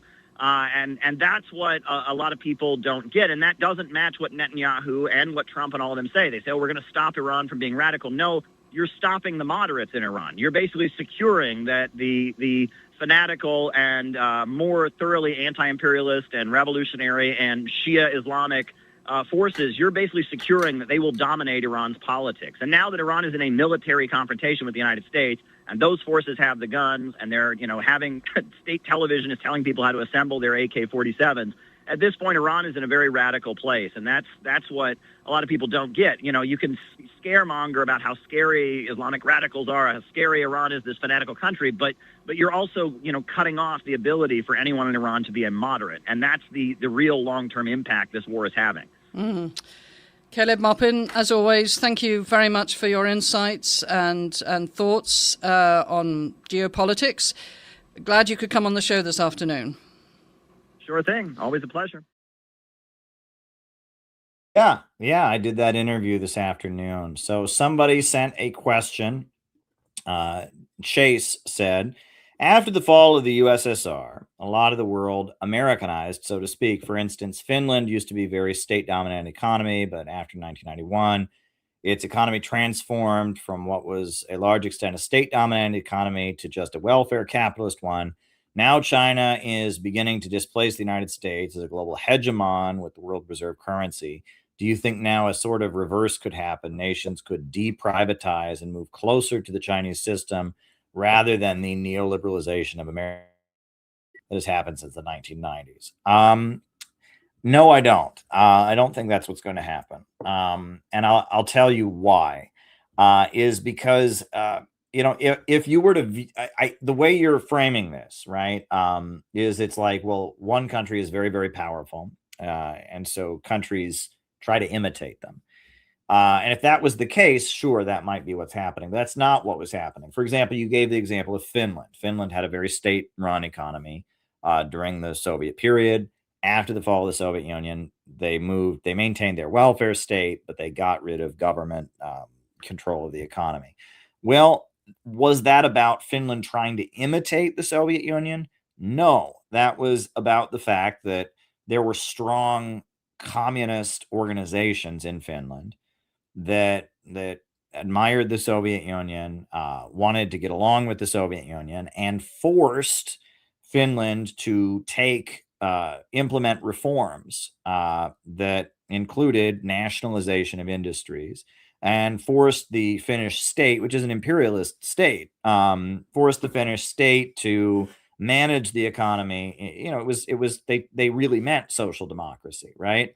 In theory, social democrats believe in having a planned economy. They just believe it'll be implemented gradually, one step at a time. After the fall of the Soviet Union, however, social democracy as a movement changed, right? In Britain, you had New Labour that said we no longer want public ownership of the means of production. And in America, the social democratic wing of the Democratic Party was kind of pushed out, and you had the rise of the Democrat Leadership Council with Bill Clinton. And that it wasn't that Finland was trying to imitate the Soviet Union. It's that there were political forces aligned with the Soviet Union that had a lot of power to fight for the Finnish working class, to force the Finnish state to appease them and manage the economy. And that they didn't roll back the welfare state entirely, because that'd be taking food out of people's mouths. People would revolt if you did that. But in terms of allowing private corporations to work in the interest of profits, this is a matter of the balance of forces. It's not a matter of imitation. China has never sought to export its political system, and they've made that clear. They have absolutely no desire to export their political system to any country in the world. And that China's political system, there's not the Chinese model. China has constantly been adjusting its political model, and that in the 1950s, they had a lot of state-run industries, but they considered themselves to be a capitalist country, having new democracy. In the 1960s, they started building a Soviet-style economy. In the late 70s, they had the reform and opening up with the free market zones, et cetera, and that they've been constantly adjusting and adapting their system. And they study what other countries do. That largely China's success in the 80s and 90s was they studied the Asian tiger countries. The Asian tiger countries used foreign investment, but they had a powerful kind of Bonapartist state. And that China admits they learned from Singapore. And they learned from South Korea, even though those are capitalist countries, even though they have a government with rooted in an anti-colonial revolution. They still studied what those capitalist countries had done for success, and that China is willing to learn from other countries. The model is constantly being adjusted and changed. They'll try a policy in one city and see how it goes, and before they implement it at a national level. And I don't think that we're going to see countries saying, "Oh, well, China has had big success, so we're going to imitate it." I don't think it'll be that simple, right? I think China existing as a pro-growth, China has a real economy. We have an economy in America based on derivative ripoff and speculation. China has a real physical economy based on solid economic growth, and they have a revolutionary anti-imperialist state that manages and controls the economy to make sure it works in the interests of society overall. And that will strengthen forces that are opposed to the Western colonial system that is dying. I see it as a matter of the balance of forces. But I think what you're describing might happen more, but it won't be simply a matter of imitation. It'll be just because the balance of forces has changed. A lot in politics is about the balance of forces at the end of the day, right? It's about the balance of forces that determines things. And, a lot of times we try to think of politicians as good or bad. A lot of times politicians act based on what will get them reelected, what they're able to say in the position they're in. And so that's why, people say, well, why did we vote for this person? And they didn't do what we wanted. Well, did you build a mass movement that was capable of putting pressure on them? Would there have been real political consequences? Do we have an anti-war movement that would hold them accountable? The thing, elections aren't the end all and be all, because if you have no mechanism through which leaders can be held accountable, and if you don't have some anti-war movement that will refuse to vote for a candidate if they don't do what they want, it doesn't really mean anything, right? And that you can get mad for not doing the right thing, but generally the way they win elections and the way they get elected is not by doing what is in their soul is right. They build a coalition of people that will vote for them, people that will support them. And so really, if you want to have political influence, build a mass movement, that wants very specific things, and make politicians appeal to that mass movements for support. Look, I will say two things. Number one, right? There's a lot of people who criticized the way CPI operated during the 2024 elections. We did our Peace MAGA campaign, right? Which was a great thing that we did. I'm not going to put the whole video on, but it was a great thing that we did. We did this, this outreach campaign about peaceful reunification. So we just loaded up the banner and the PVC pipes, and we're headed up. I made it. We seem to. North Korea. This is a country that's been technically at war with the United States since the 1950s. Donald Trump shaking hands with oligarchs told you we're our enemies. They told you these people are horrible. They told you these people are terrible, that they will never do anything good for us. There's a reason for that. It's called money. It's called power. They want to weaken you mentally. They want to capture your spirit, stomp you out, and tell you, why bother? Why get out of bed in the morning? Why do anything worthwhile? No. Understand, peace is possible, but you must give it a chance. Giving peace a chance is giving yourself a chance. You're here to say that only peace can make America great again. And that what Donald Trump did on North Korea, that was awesome. And we want. Yeah, so we did that. We did 3 little rallies like that. We did it at Madison Square Garden. We did it at Trump Tower. We did it at New York City Public Library. And, that was, and we went to Trump's inauguration then with that. And the thing is, what we were trying to do was that Trump was looking to get the peace vote, right? He was saying no new wars. So we tried to amplify that message and show Trump that, yes, he should bring out a pro-peace message because people want to hear that. That was the right thing to do.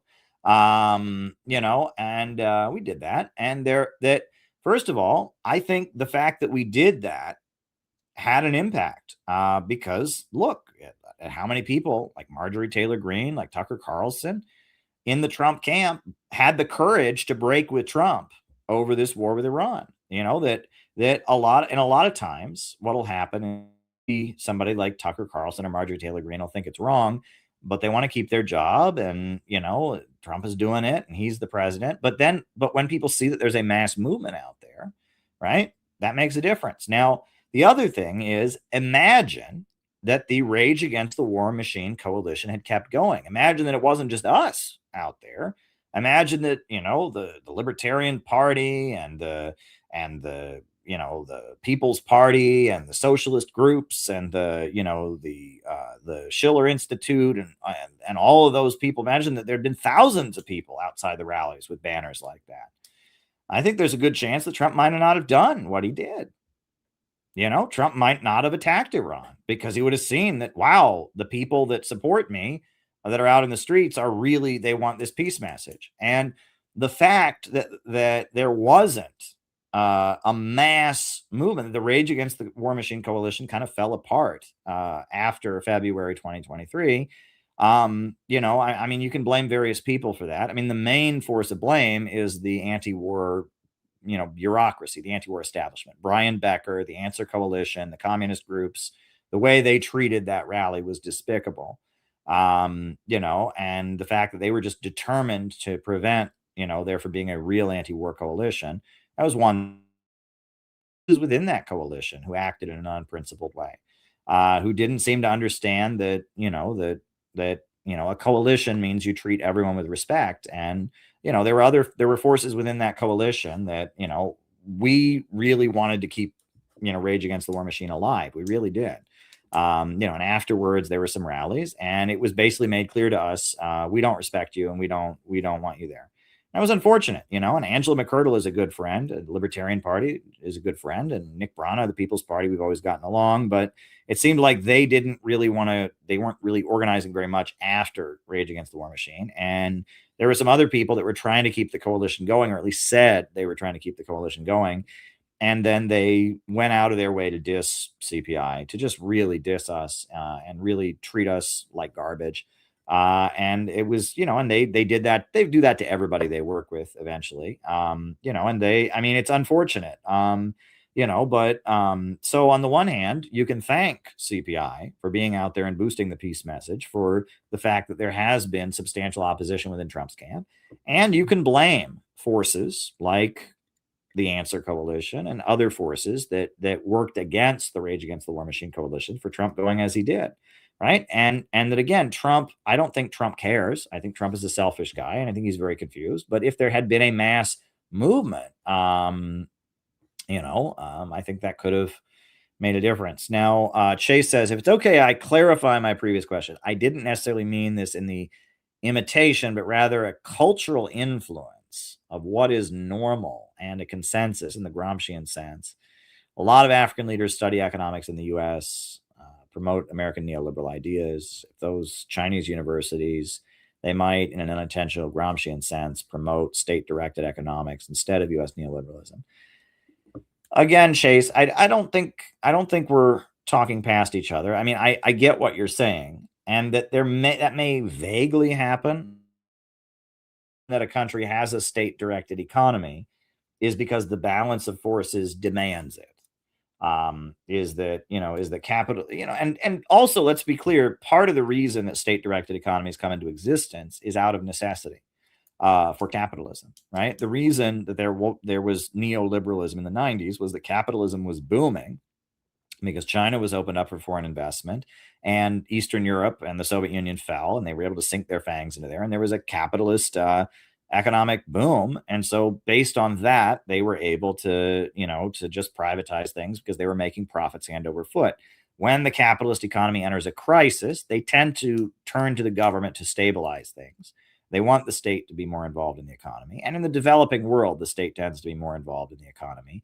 But the problem with the state being involved in the economy is that the state favors some and doesn't favor others. And so it becomes Bonapartist. One faction uses the state to kind of crush the other faction. And that as capitalism breaks down, the ruling class begin fighting with each other, and one faction seizes control of the state and tries to use the state to stabilize the economy. 18th Brumaire of Louis Bonaparte, which is an awful name because no one knows what it means, but that's a book that Marx wrote about France kind of collapsing into an authoritarian military dictatorship under Louis Bonaparte, and in which Louis Bonaparte exercised a lot of state control. He built railroads, he set up government-controlled hospitals and such. And that wasn't that was because there were uprisings and working class revolts were going on in France. At the same time, you also had capitalist economic crisis and divisions within the ruling class. And so, as a part of the Bonapartism is largely the ruling class fight with each other because they need the state to step in and run the economy. And that's a threat to capital. And that is, I mean, whenever the state is managing the economy to any degree or other in capitalism, that's a threat to some capitalists because the state is going to take moves that will benefit some and hurt others. But the breakdown of capitalism in an economic crisis almost necessitates state intervention. Look, in the 1930s, nobody believed in the free market. I mean, except for the Austrian school, and they were kind of obscure. No one had ever heard of them. They were just this obscure thing. They didn't become popular until after World War II. But, the far right, they were fascists, and the fascists all wanted state, a government to control the economy, just kill all the commies. And if you read what any of the far right fascists believed, they all wanted state managing of the economy. If you looked at what communists and socialists all believed, they all wanted state management of the economy. During the 1930s, the world was in a Great Depression. And free market wasn't going to cut it. They needed the state to take action to fix people's lives. The question was, what kind of action to serve what purpose? And Noah did a really good job showing how the communists in Germany, if they had positioned themselves as leaders of a national liberation movement, because Germany had been stripped of its colonies and was almost being treated as a colony of the European powers after World War I, forced to pay reparations. If the communists had been able to maneuver into leading some kind of national liberation movement, you wouldn't have had the Nazis take over. I think that's a really, really good point that Noah made. I've looked into that, but Noah did the research and brought up the German leaders and all of that. That was really, really good that Noah did. All right. Well, my strength is starting to fade, so I think I'm going to have to call it a night. So a couple reminders. First of all, Juche Study Group tomorrow night. Join us. Set your reminder. Bring your copy of Juche for American Workers. It'll be Kim Il-sung's speech to the non-aligned movement. It's going to be very, very good. It's going to be great. I'm looking forward to it. So join us tomorrow night for Juche Study Group. That'll be good. That'll be good here on this channel, also on the CPI channel. Noah is going to do a great job. And join the Center for Political Innovation. We got the 7-day national training program coming up. Go ahead and register. And a lot of great things are happening. Big announcement is coming soon. Not sure when, in the next couple days, there's going to be a very large announcement from CPI. So yeah, everybody dare to struggle and dare to win. I'm going to put on the closing music. Join the Center for Political Innovation. Get involved. We do need a mass movement. That is the only thing that is going to save our country from this nightmare. So join the Center for Political Innovation, and good night. New upsurge in the struggle against U.S. imperialism is now emerging throughout the world.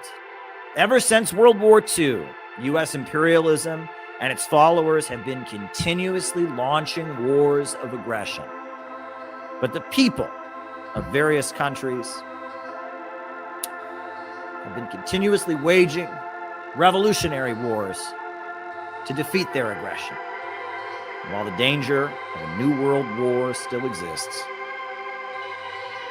and the people of all countries must get prepared, revolution is the main trend in the world today.